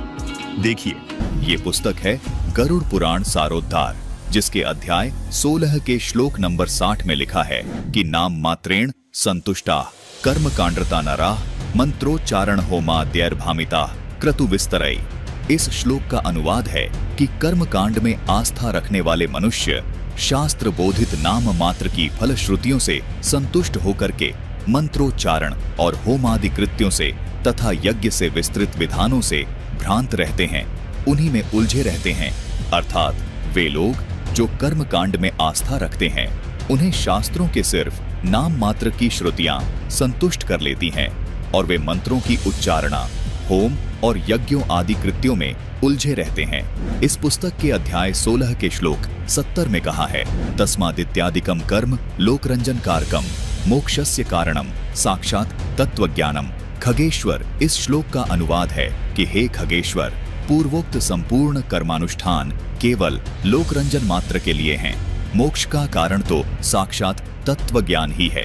दर्शकों, गरुड़ पुराण के इस प्रमाण से स्पष्ट हो जाता है कि ये कर्मकांड मोक्ष मार्ग नहीं है, मोक्ष केवल तत्व ज्ञान से ही हो सकता है और वर्तमान में तत्व ज्ञान केवल जगत गुरु तत्वदर्शी संत रामपाल जी महाराज जी के पास ही है।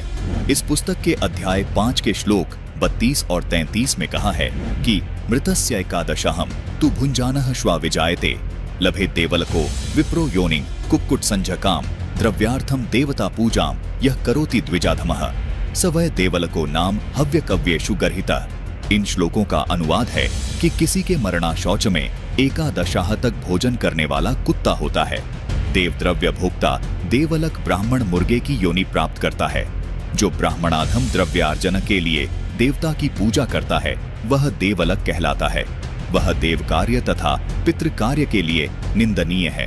दर्शकों, इन सभी प्रमाणों को देखने के बाद यह सिद्ध हो जाता है कि श्राद्ध निकालने से व पिंड दान आदि करने से कोई लाभ प्राप्त नहीं होता, बल्कि इसके विपरीत हानि ही प्राप्त होती है। दर्शकों, आपने देखा कि हमारे पवित्र शास्त्र इस कर्मकांड यानी इस शास्त्र विरुद्ध साधना को करने के लिए बिल्कुल मना कर रहे हैं। साथ ही हमारे इन धर्म ग्रंथों में इन शास्त्र विरुद्ध साधनाओं के करने का दुष्परिणाम भी बताया है, लेकिन हिंदू धर्म के इन धर्म गुरुओं तथा कर्मकांडियों की प्राचीन आदत रही है कि ये गीता जी को श्रेष्ठ मानते हैं, लेकिन आचरण इसके बिल्कुल विपरीत करते हैं। ठीक इसी प्रकार गरुड़ पुराण को सत्य मानते हैं, लेकिन क्रिया बिल्कुल इसके विपरीत करते हैं। दर्शकों, जिस प्रकार सनातनी पूजाओं का बेड़ा गर्क करने वाले इन तथा कथित धर्मगुरुओं ने श्राद्ध को लेकर शास्त्रों के विरुद्ध मनमाना आचरण शुरू करवा दिया, वैसे ही इन्होंने मनमाने आचरण के तहत व्रत और तर्पण भी शुरू करवा दिए। दर्शकों, अब आपको ये जानकर भी हैरानी होगी कि क्या वास्तव में व्रत करना भी शास्त्र विधि को त्याग कर मनमाना आचरण ही है, क्योंकि घट रामायण में भी स्पष्ट लिखा है कि जो मनुष्य अलग अलग तरह के व्रत करता है उनकी क्या दुर्गति होती है। देखिए ये प्रमाण पृष्ठ नंबर 242 पर लोमस ऋषि की चौपाई है। उसमें लोमस ऋषि बता रहे हैं कि उन्होंने 1000 वर्षों तक एकादशी का व्रत किया और अंत में मक्खी का जन्म लिया। सर्वप्रथम इतवार का व्रत किया, उससे चील का जन्म मिला। मंगल का व्रत अनेक प्रकार के रूपों में रहा, उससे मुझे सुअर का शरीर मिला। उसके बाद तीज का व्रत किया, उसके कारण मैंने कुत्ते का जन्म प्राप्त किया। इसके बाद नियम से प्रदोष व्रत रखा, उसके कारण गधे का जन्म लिया। नवमी तथा अष्टमी का व्रत किया, उससे मुझे चूहे का जन्म मिला। इसके बाद अनंत चौदस का व्रत किया, उससे मुझे ऊंट का जन्म मिला। इसके बाद चतुर्थी का व्रत कहा गया, उससे भैंस का जन्म समझो। और नाना प्रकार के व्रतों का अनुशीलन पूरी तत्परता से पूछा, फिर भी मुक्ति नहीं प्राप्त की। यहाँ पर साफ तौर पर देखा जा सकता है कि लोमस ऋषि ने व्रत करने से मुक्ति तो छोड़ो, बल्कि चील, सुअर, कुत्ते, चूहे, ऊंट व भैंस के जन्म बताए हैं। दर्शकों, व्रत ना करने का समर्थन गीता जी भी करती है। देखिए गीता जी से ये प्रमाण पवित्र गीता जी के अध्याय 6 के श्लोक 16 में प्रमाण है कि हे अर्जुन, योग न तो बहुत खाने वाले का और न बिल्कुल न खाने वाले का तथा न बहुत शयन करने के स्वभाव वाले का और न सदा जागने वाले का ही सिद्ध होता है। दर्शकों, इन अधर्मी लोगों का ये आचरण मानव जीवन के नाश का कारण बन रहा है। सवाल नंबर 2। हम सभी ने सुना है कि भगवान श्री रामचंद्र ने भी अपने पिता राजा दशरथ का श्राद्ध किया था। यदि वे ऐसा कर सकते हैं तो हम श्राद्ध और पिंडदान क्यों न करें। दर्शकों, एक कथा बहुत प्रचलित है कि वनवास के दौरान श्री रामचंद्र जी ने अपने पिता राजा दशरथ का श्राद्ध किया था। कहा जाता है कि सीता जी ने अपने हाथों से भोजन बनाया और जब ब्राह्मण श्राद्ध का भोजन खा रहे थे, उसी पंक्ति में सीता जी ने दशरथ जी को भोजन खाते हुए देखा। शर्म के मारे उन्होंने घूंघट निकाला और रामचंद्र जी को यह बात बताई।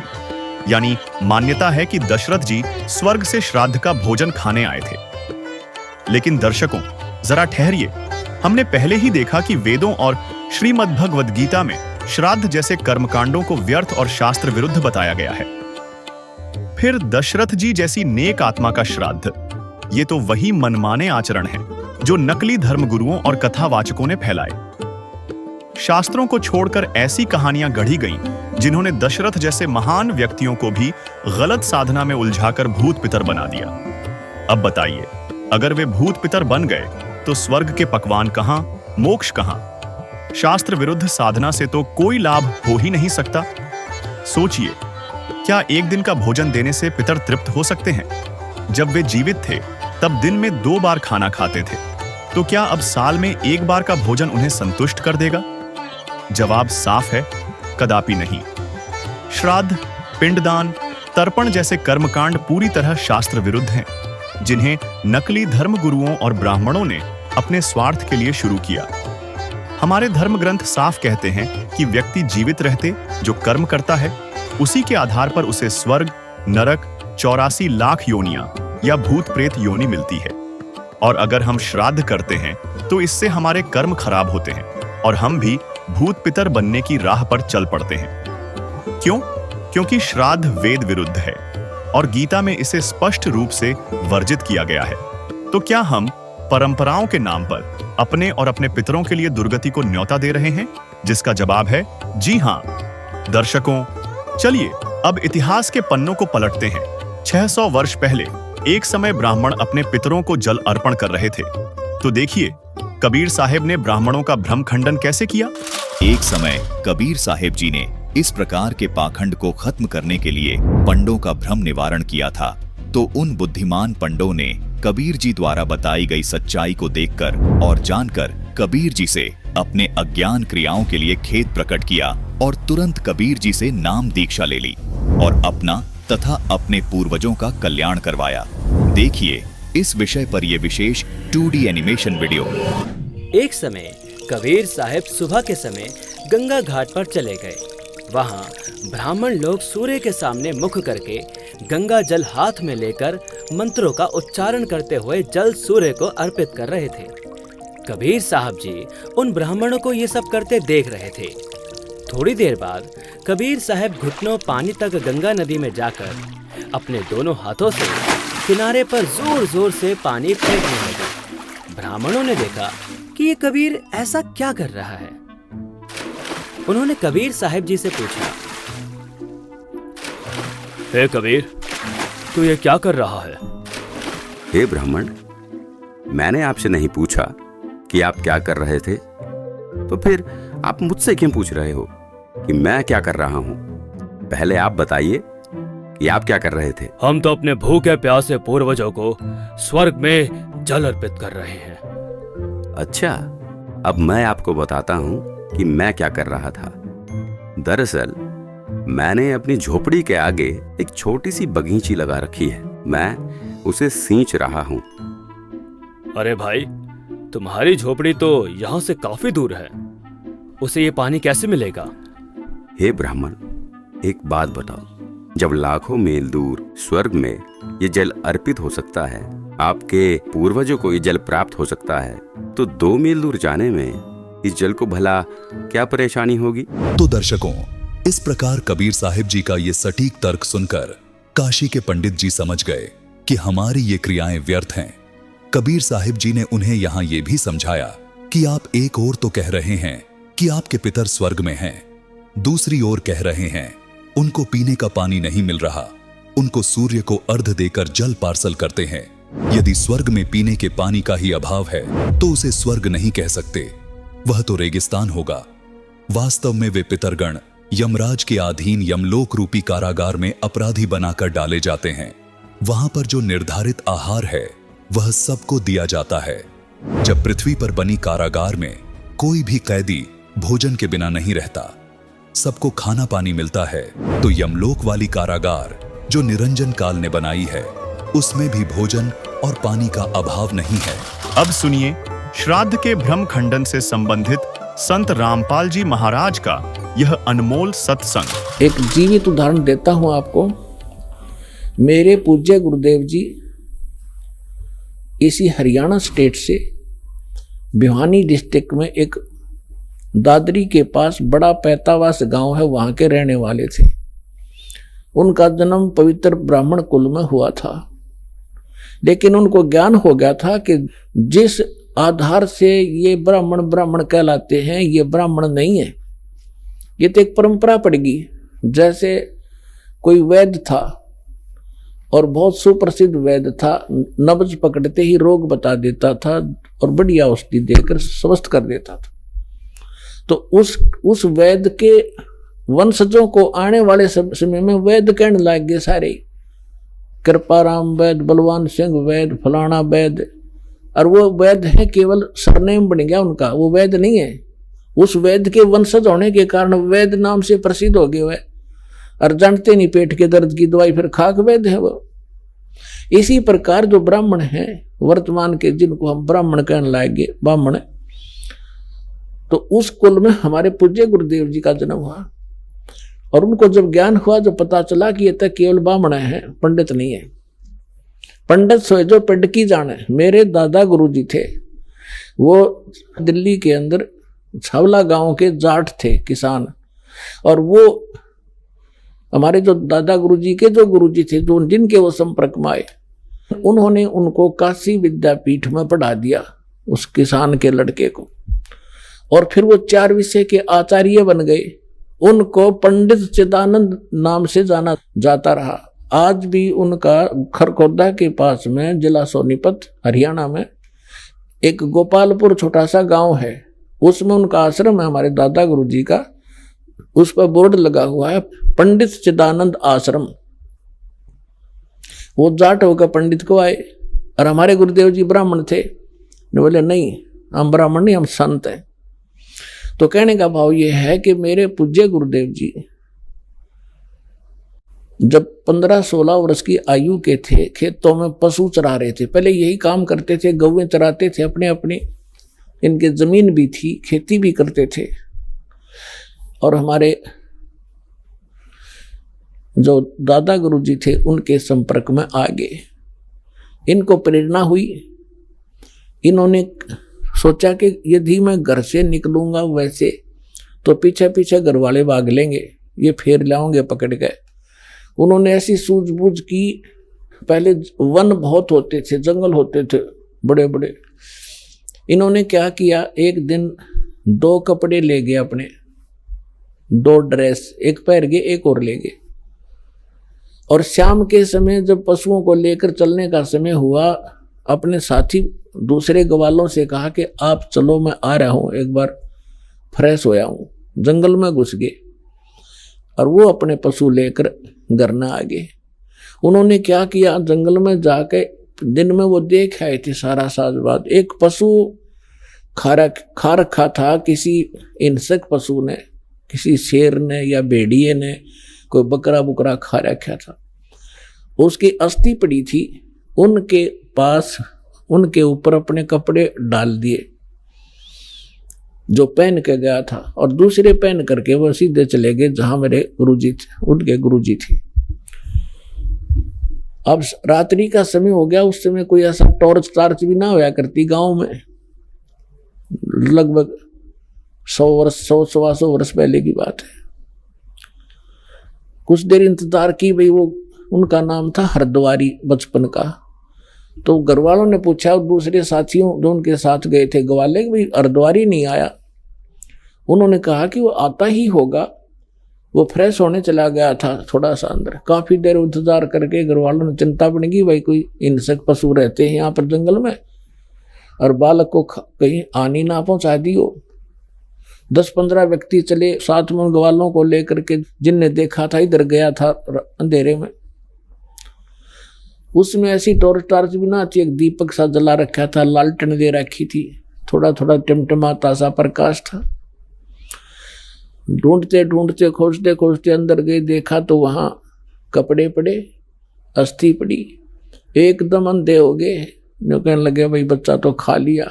ओहो तो ये पड़ा भाई। फटाफट उसको उठाया, कपड़ों में बांधा, लाकर थी बनाकर सुबेरे सुबेरे फूक दिया। और फिर होगी उसकी 13वीं शुरू। अस्थि ठाई, फिर गंगा में डाल के आए, फिर 13वीं करी, महीना करा, 6 माही करी, वर्षी करी, और फिर हो गए वो श्राद्ध शुरू। वो जा रहे अपना कल्याण कराने के लिए। जब उनका सतलोक गमन का समय हुआ, मेरे पूज्य गुरुदेव जी मुख्य तौर पर पंजाब में रहा करते थे। पंजाब में एक तलवंडी भाई नाम का छोटा सा कस्बा है, फिरोजपुर जिले में, और एक उनका आश्रम था मोगा में। तो तलवंडी में भी आश्रम था। अधिकतर वो तलवंडी रहा करते थे, वहां के सेवादार ज्यादा थे। तो तलवंडी भाई वो रहा करते थे। दास को दीक्षा देने का आदेश वो दे चुके थे 1994 में। 1996 में वो अपने गांव में आए, इस पैंतावास दादरी के पास। हमें पता चला कि गुरुजी यहाँ आए हुए हरियाणा में। उनके साथ हमारे ही शिष्य, उनके बच्चे 2 सेवा में रहा करते थे। उनका संदेशा पहुंचा, गुरुजी आ चुके हैं। तो दास भी चला गया। उस समय गांव गांव में सत्संग किया करते थे। जब हम वहां पहुंचे, प्रणाम किया गुरुदेव को, उसमें सारा गांव देखने आया कि वो व्यक्ति तो जीव है जिसने हमारे मान रहे थे। सारा गांव देखने आया। वो गए थे लगभग 100 वर्ष के बाद। जाते ही बता दिया कि ये मेरे चाचा का घर था, ये हमारा घर था, हम इतने भाई इतनी बहन। तब उनको यकीन हुआ सचमुच तो वही हरद्वारी है।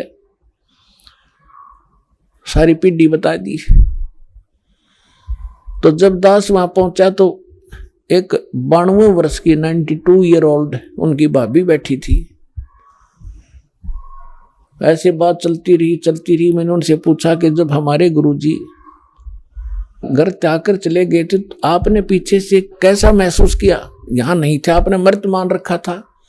तो उसने कहा, भाई मैं आई ना, जब मुझे पता चला था कि इनका एक भाई निसंतान मर गया, बे औलादा मर गया, ऊत नपूत कहा कर देसी भाषा में,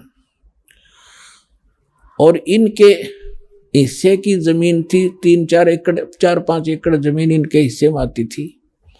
उसको मेरे पति और दूसरा मेरे पति का भाई, 3-4 भाई थे, वो प्रयोग किया करते थे। और जब घर में कोई ऊक चूक हो जाती, खेती ना होती, पशु मर जाते या कोई बालक बीमार हो जाते, तो हम पूछने जाया करते थे अपने पुरोहित पे, और वो पतरा वतरा दिखाया करते।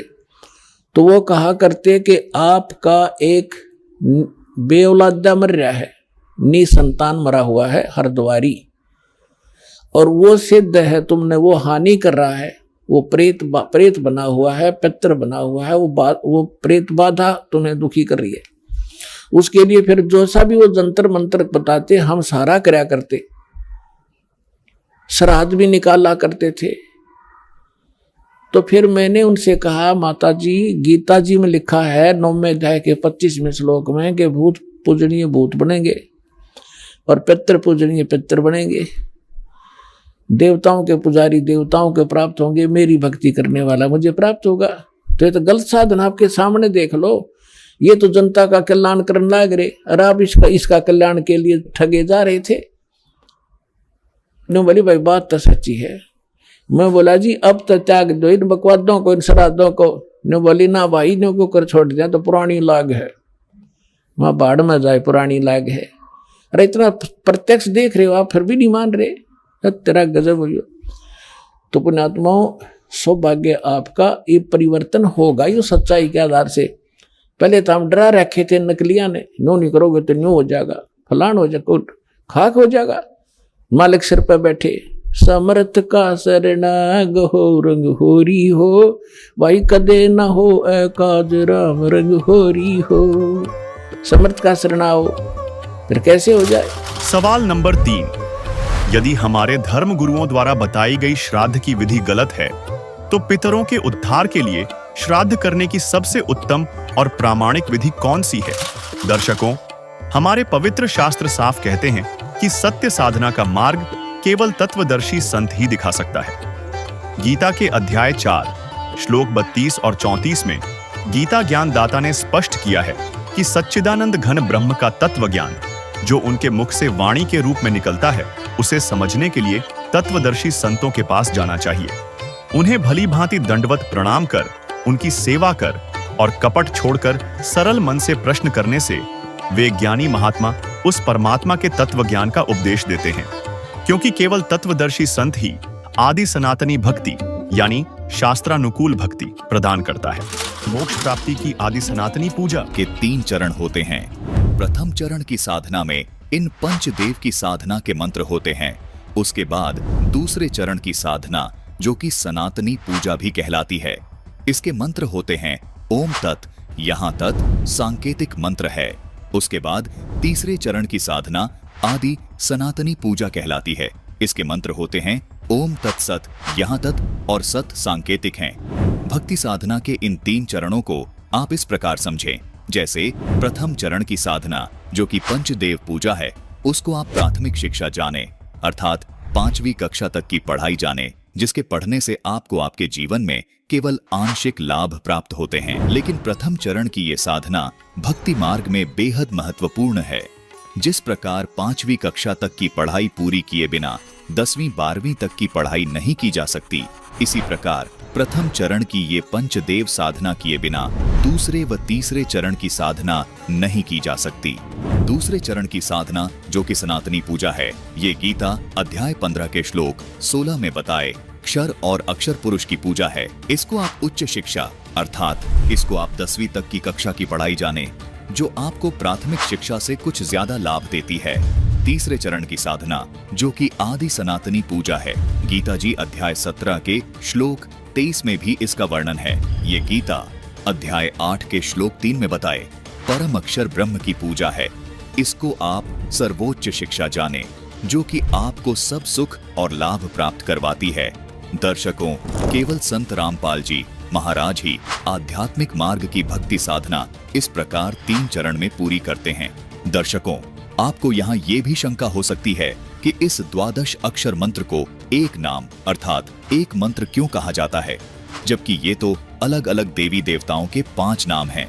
दर्शकों, गीता जी अध्याय 17 के श्लोक 23 में ये जो ओम तत् सत मंत्र लिखे हैं, ये भी दिखने में 3 मंत्र हैं, लेकिन इन तीनों नामों को गीता जी में लिखा है कि ओम तत्सत। इस प्रकार का ये सच्चिदानंद घन ब्रह्म का ये नाम कहाँ है? मतलब आदि सनातनी पूजा के तीसरे चरण की साधना का ये एक नाम है। ये 3 नाम मिलकर एक नाम कहलाता है, जिसको संत रामपाल जी महाराज के शिष्य तीसरा नाम अर्थात सार नाम कहते हैं। इसी प्रकार प्रथम चरण की साधना में मिलने वाला द्वादश अक्षर मंत्र ओम, किलिम, हरिम, श्रीम और सोहम मिलकर एक नाम अर्थात प्रथम नाम कहलाता है। संत रामपाल जी महाराज वे उनके शिष्य हमेशा इन द्वादश अक्षर को प्रथम नाम ही पुकारते हैं। इसी प्रकार दूसरे चरण की साधना का ये ओम तथा तत् मंत्र एक ही नाम अर्थात दूसरा नाम अर्थात सतनाम कहलाता है। संत रामपाल जी महाराज के अनुयायी इन दोनों मंत्रों को प्राप्त करने के बाद कहते हैं कि हमें दूसरा नाम अर्थात सतनाम मिल गया है। अर्थात यहाँ 2 नाम मंत्र होने के बाद भी ये केवल एक नाम ही कहलाता है, जिसको सतनाम कहते हैं। इसी प्रकार तीसरे चरण की साधना का ये ओम तत् सत मंत्र मिलकर भी एक ही नाम कहलाता है, जिसे संत रामपाल जी महाराज के अनुयायी सारनाम कहते हैं अर्थात तीसरा नाम कहते हैं। इसलिए यहाँ दर्शकों को कोई शंका नहीं होनी चाहिए कि इन द्वादश अक्षर मंत्र को एक नाम क्यों कहा है। दर्शकों, ये द्वादश अक्षर मंत्र मिलकर एक ही नाम कहलाता है। संत रामपाल जी महाराज इस प्रकार अपने शिष्यों को सनातनी पूजा के तीनों चरण की साधना का प्रथम नाम, दूसरा नाम और तीसरा नाम देते हैं। संत रामपाल जी महाराज पंचदेव पूजा और सनातनी पूजा के ये मंत्र सन 1994 से और आदि सनातनी पूजा के ये मंत्र 1997 से अपने सभी शिष्यों को दे रहे हैं। दर्शकों, संत रामपाल जी महाराज जी द्वारा बताई गई यह वह शास्त्र अनुकूल भक्ति है जिसके करने से न सिर्फ शारीरिक, आर्थिक और आध्यात्मिक लाभ मिलते हैं, बल्कि पूर्ण मोक्ष की प्राप्ति होती है। इतना ही नहीं, साधक की 101 पीढ़ियों का उद्धार हो जाता है, जो कि पितर तर्पण और श्राद्ध की सबसे उत्तम विधि है। जबकि ये पाखंडी धर्मगुरु और कथावाचक शास्त्र विरुद्ध मनमाने कर्मकांड करवाकर समाज को गुमराह कर रहे हैं। श्राद्ध, पिंडदान जैसे कर्मकांडों से मोक्ष तो 3 काल नहीं होगा, उल्टा ये हमारे पूर्वजों को भूत पितर बना चुके हैं और अब ये हमें भी वही रास्ता दिखाकर भूत बनाने की साजिश रच रहे हैं। क्या यही है हमारी आस्था का हश्र? ये पाखंडी हमें शास्त्रों की सच्चाई से दूर रखकर अपने स्वार्थ सिद्ध कर रहे हैं। इसलिए आपसे अनुरोध है कि संत रामपाल जी महाराज द्वारा बताई गई शास्त्रानुकूल भक्ति विधि को अपनाएं। ये वो सच्ची साधना है जो न केवल आपका बल्कि आपके पूर्वजों का भी मोक्ष सुनिश्चित कर सकती है। जैसा कि कबीर परमात्मा जी ने कहा, कबीर भक्ति बीज जो होए हंसा, तारू तास के एक कोत्र बंशा। तो अब वक्त है जागने का। क्या हम पाखंड के जाल में फंसकर दुर्गति पाएंगे या सच्ची भक्ति की राह चुनकर मोक्ष का मार्ग प्रशस्त करेंगे? यह निर्णय अब आपको करना है। और यदि संत रामपाल जी महाराज द्वारा दिए जा रहे शास्त्र अनुकूल आध्यात्मिक ज्ञान को आप और अधिक विस्तार से जानना चाहते हैं, तो अभी अपने मोबाइल में YouTube खोलें और संत रामपाल जी महाराज YouTube चैनल देखें। अब आपको कुछ भक्तों के अनुभव दिखाते हैं। परमात्मा कबीर परमेश्वर की शरण माने के बाद उनको कैसे सुख मिले, पहले वो कितने कष्ट से जीवन जी रहे थे और परमात्मा ने आज उनको हाथों पर रख लिया। समर्थ का शरणा गहो रंगहोरी हो और कभू न हो काज राम रंगहोरी। दर्शकों, दिल्ली के करावल नगर की रहने वाली किस्मती दासी जी की यह कहानी उनके जीवन में आए चमत्कारिक बदलाव की है। किस्मती जी पहले विष्णु जी और अन्य देवी देवताओं की भक्ति करती थी, लेकिन फिर भी इनके जीवन में केवल परेशानियां बढ़ती जा रही थीं। इनके घर में भूत प्रेत का साया था, जिससे इनका जीवन दुष्कर हो गया था। इन्होंने कई तांत्रिकों से उपाय करवाए, लेकिन इन्हें कोई लाभ नहीं मिला। 2012 में किस्मती जी के पति को संत रामपाल जी महाराज के शिष्य ने ज्ञान गंगा पुस्तक पढ़ने की सलाह दी। पुस्तक पढ़ने के बाद इन्होंने संत रामपाल जी महाराज से नाम दीक्षा ली। इसके बाद इनके जीवन में अद्भुत बदलाव आने लगे। एक दिन जब किस्मती जी को एक भयावह अनुभव हुआ, इन्हें यमदूतों ने नरक लोक में ले जाकर लाइन में खड़ा कर दिया। लेकिन जब इन्होंने संत रामपाल जी महाराज द्वारा दिया गया मंत्र जाप किया तो इन्हें तुरंत वहां से वापस भेज दिया गया। इस अनुभव के बाद इन्होंने महसूस किया कि संत रामपाल जी महाराज ने इन्हें जीवन दान दिया है। अब किस्मती जी का पूरा परिवार संत रामपाल जी महाराज की शरण में है और उनका जीवन सुखमय हो गया है। दर्शकों, चलिए अब सुनते हैं किस्मती जी की कहानी, उन्हीं की जुबानी। नमस्कार जी। जी। क्या नाम है बहन जी आपका? किस्मती दास से। बहन जी आप कहाँ के रहने वाले हैं? दिल्ली करावल नगर। बहन जी आपने संत रामपाल जी महाराज से नाम दीक्षा कब ली? 2012 में। बहन जी संत रामपाल जी महाराज से नाम दीक्षा लेने से पहले आप क्या भक्ति साधनाएं करती थीं? भगत जी हमने काल के लोक में काल की भक्ति करते, ब्रह्मा विष्णु महेश की भक्ति करते थे। फिर उसके बाद हमें मतलब गुरु बनाने की इच्छा हुई तो हमने गुरु बनाया कबीरपंथी, प्रतापगढ़ से थे। उनका नाम बैराग दास था। तो 1 साल हमने भक्ति करा, फिर हमें कुछ लाभ नहीं हुआ। जैसे मन के इच्छा नहीं पूरी हो रही थी, जैसे मन में कुछ टूटी थी। हमने कहा हमें तो गुरु बना लिए, फिर क्यों इतना दुखी रहते हैं। जैसे भूत प्रेत के बाधा रहता था और ओझा वैद्य बताते थे कि 21,000 लगेगा जब ठीक हो जाएंगे, तुम्हारे ऊपर कराया है किसी ने, घर में ही भूत प्रेत कर दिया, तुम्हारा कारोबार सब बंद हो गया। फिर हम लोग क्या करते थे, इधर उधर जाकर संतुष्टि नहीं मिलती थी। फिर कबीरपंथी में भी जुड़ गए, नाम भी ले लिया हमने बैराग दास से, उससे भी लाभ नहीं हुआ। तो फिर इन सब परेशानियों के बीच आपको संत रामपाल जी महाराज के बारे में जानकारी कहाँ से हुई? मतलब हमारे पति देव गए थे वहाँ लाल बाग इन्वर्टर लगाने, तो वहाँ गुरु गोविंद के फ़ोटो लगा हुआ था। तो उन्होंने बोला कि ये कबीरपंथी आप भी हो? बोले हाँ जी। तो बोले हम भी कबीरपंथी हैं। तो बोले कि कबीरपंथी हो कहाँ से? तो इन्होंने बताया हमने प्रतापगढ़ से नामदान लिया है।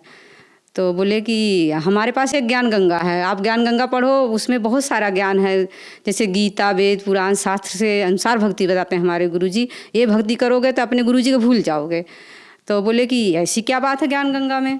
तब उन्होंने दिया ज्ञान गंगा। हमारे पतिदेव ले आए ज्ञान गंगा पुस्तक। 1 साल हम लोग पढ़ते रहे। फिर पढ़ के हमें उसमें फ़ोन नंबर लिखा हुआ था। फिर हम लोग सतलोक आश्रम में पहुँच गए। वहाँ से हम लोग संत रामपाल जी से नामदान लिया।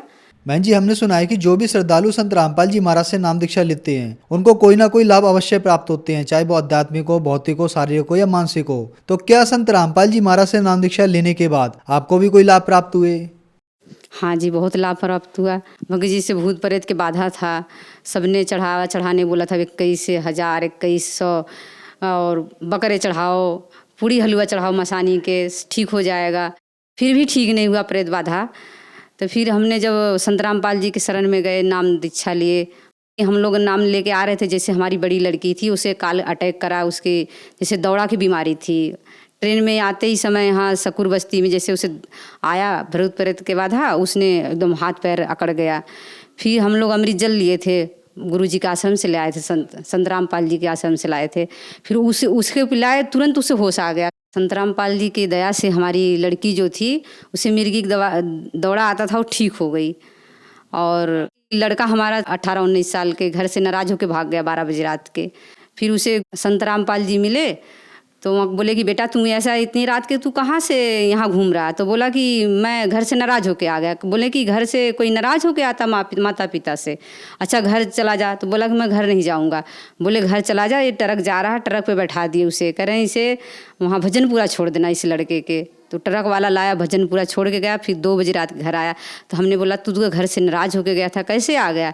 बोला कि एक लंबा चौड़ा आदमी मिला वहाँ, बोला कि तू यहाँ क्या कर रहा रात को? तो बोला कि मैं घर से नाराज होके आया। तो बोले कि तो घर से ऐसे कोई नाराज होके आता है, तो जैसे लग रहा था, वो बताया कि मुझे जैसे संत रामपाल जी महाराज एकदम बिल्कुल लंबा चौड़ा गुरु जी की तरह थे। फिर ट्रक पे बैठाए मुझे, बोले घर चला जाओ, आज के बाद नाराज होकर नहीं आते घर से माँ बाप से, जा घर पे जा। फिर आया घर पे, और जैसे हम लोग जब नाम लेके आए संत रामपाल जी से, तो जाप कर रही थी दोपहर में, तो ऐसे ही बैठे बैठे जाप करते करते मेरी आँख लग गई, तो हम दूत आए, मुझे उठा के ले गए। फिर वहाँ गई, लाइन में लगी थी, सब लाइन में लगे पड़े थे, जैसे बूढ़े जवान बच्चे छोटे छोटे सब रो रहे थे, बिलक रहे थे, उसी लाइन में मुझे भी लगा दिए। तो बोले चल लाइन में लग जा तू भी। तो मैंने कहा कि मैं लाइन में क्यों लगूं, मैं तो गुरु बना ली हूँ, कबीर साहब की बेटी हूँ। तो बोले कि कबीर साहब की बेटी है, तेरे गुरु कौन से हैं? मैंने कहा मेरे गुरु जी संत रामपाल जी महाराज हैं। तो बोले कि झूठ बोल रही, मंत्र बता। फिर मैंने कहा मंत्र तो मुझे याद नहीं है, जैसे हमारे गुरु जी कार्ड देते हैं, उस कार्ड पे मंत्र लिखा रहता है, वो हम जाप करते हैं। बोला झूठ बोलती है। फिर बोला देख मेरा भैंसा मंत्र बोलेगा अभी, वो भैंसा बोलने लगा, पहला मंत्र बोला। फिर मुझे याद आया, हाँ हाँ यही हमारे गुरु जी ने मंत्र देते हैं, जैसे संत रामपाल जी महाराज। तो बोला ठीक है इसे छोड़ दो, नहीं तो हम लोग भी मारे जाएंगे।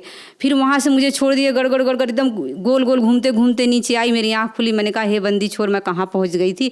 फिर मेरी आँख खुली, मैंने कहा हे भगवान, मैं तो आज मर गई थी, मुझे तो परमात्मा गुरु जी जीवन दान दिए संत रामपाल जी महाराज। एक लाभ और है मेरे पास, बता रही हूँ परमात्मा की दया से। जैसे हमारे पति जी जा रहे थे, एक्सीडेंट हुआ, नाले में गिर गए थे, तो पिछली भक्ति करते थे ब्रह्मा विष्णु महेश के दुर्गा के, तो उनको वही चेतना याद थी। उन्होंने बोला हे शेरा वाली मुझे बचा लो, चेतन होश में नाम लिए। फिर उनको होश नहीं आया, फिर वैसे के वैसे ही पड़े रह गए नाले के अंदर। फिर उन्हें अचानक ही याद आया, उनको जैसे गिरे पड़े थे कि हम तो गुरु बना लिए हैं संत रामपाल जी महाराज के। फिर उनको अचानक याद आ गया परमात्मा के, फिर उन्होंने परमात्मा का नाम लिया, जैसे संत रामपाल जी महाराज हमारे, तो उनको याद करे, फिर तुरंत उठ के बैठ गए। तो वहाँ से गाड़ी चला के घर तक आए 11 बजे रात को। संत रामपाल जी की वजह से आज उन्हें जीवन दान मिला। बहन जी, संत रामपाल जी महाराज से नाम दीक्षा लेने के बाद आपकी लड़की की मिर्गी की बीमारी ठीक हुई और संत रामपाल जी महाराज ने आपको और आपके पति को जीवन दान दिया। इसके अलावा संत रामपाल जी महाराज से नाम दीक्षा लेने के बाद आपको बहुत सारे लाभ प्राप्त हुए। तो जो श्रद्धालु आज आपको देख रहे हैं, आप उनको क्या संदेश देना चाहेंगी?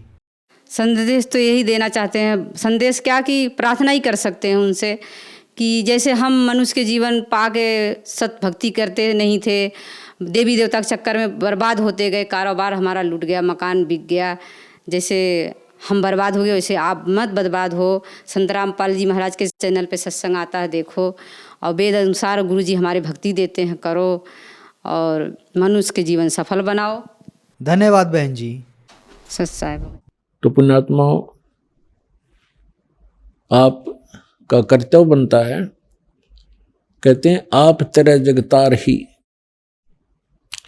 आपका तो कल्याण निश्चित है यदि मर्यादा में रहोगे और भक्ति करते रहोगे। आपका और आपके परिवार का तो कल्याण निश्चित है, लेकिन आपका ये भी कर्तव्य बनता है, फर्ज बना है, भूले न राह बतावे, जिसको ज्ञान नहीं है, भटक रहे हैं, उनको कोशिश करें समझाने की, लेकिन प्यार से। किसी को आप समझाने की चेष्टा करोगे, उसको एक बार तो कड़वा लगेगा। आपको भी ऐसा ही महसूस हुआ होगा प्रारंभ में, हमें भी ऐसा ही लगा था।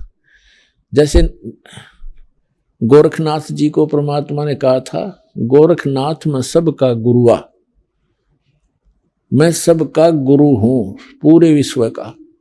तो गोरखनाथ जी कह रहे थे, आपका तुमरा वचन मोह लाग गए कड़ुआ।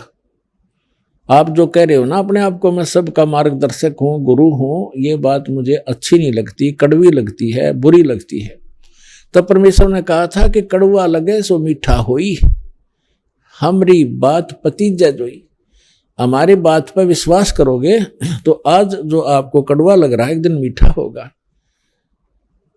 तो पुण्यात्माओं, आपका कर्तव्य बनता है इस परमेश्वर के सच्चे ज्ञान को अपने भाई बहनों पूरे विश्व के सभी हम एक वहाँ तक पहुँचाओ, जन जन तक पहुँचाओ। हम सभी एक परमात्मा के बच्चे हैं। हम अपनी अनजानपने में भिन्न भिन्न हो गए, गलत गुरुओं ने हमें बांट दिया, तो हम फिर एक हो सकते हैं। इस परमात्मा के ज्ञान को जन जन तक पहुँचाओ। यहाँ आश्रम से प्रचार की सामग्री ले जाओ और कोशिश करो सब तक पहुँचाने की। आपको एक और विशेष उपकार होगा, आत्म प्राण उद्धार ही, ऐसा धर्म नहीं और एक जीव को काल के उस पाड़े ते छुटवा के सतलोक आश्रम में जोड़ने का इतना पुण्य होगा जैसे करोड़ गऊओं को कसाई से बचाने का एक पुण्य होता है। तो आपको इतना पुण्य होगा, आप भी प्रचार करो और प्यार से करो, किसी का संघर्ष नहीं करे। कोई आपको बुरा भी बोला, आपका भाई बहन समझ गए कि इसको पता नहीं है, तो उसके साथ विरोध नहीं करे, आगे चल पड़े। जिसको सुहा उसको ज्ञान समझावे और यहाँ से पुस्तकें लेकर वो बांटो और सबका कल्याण कराओ। बोलो सतगुरुदेव की जय।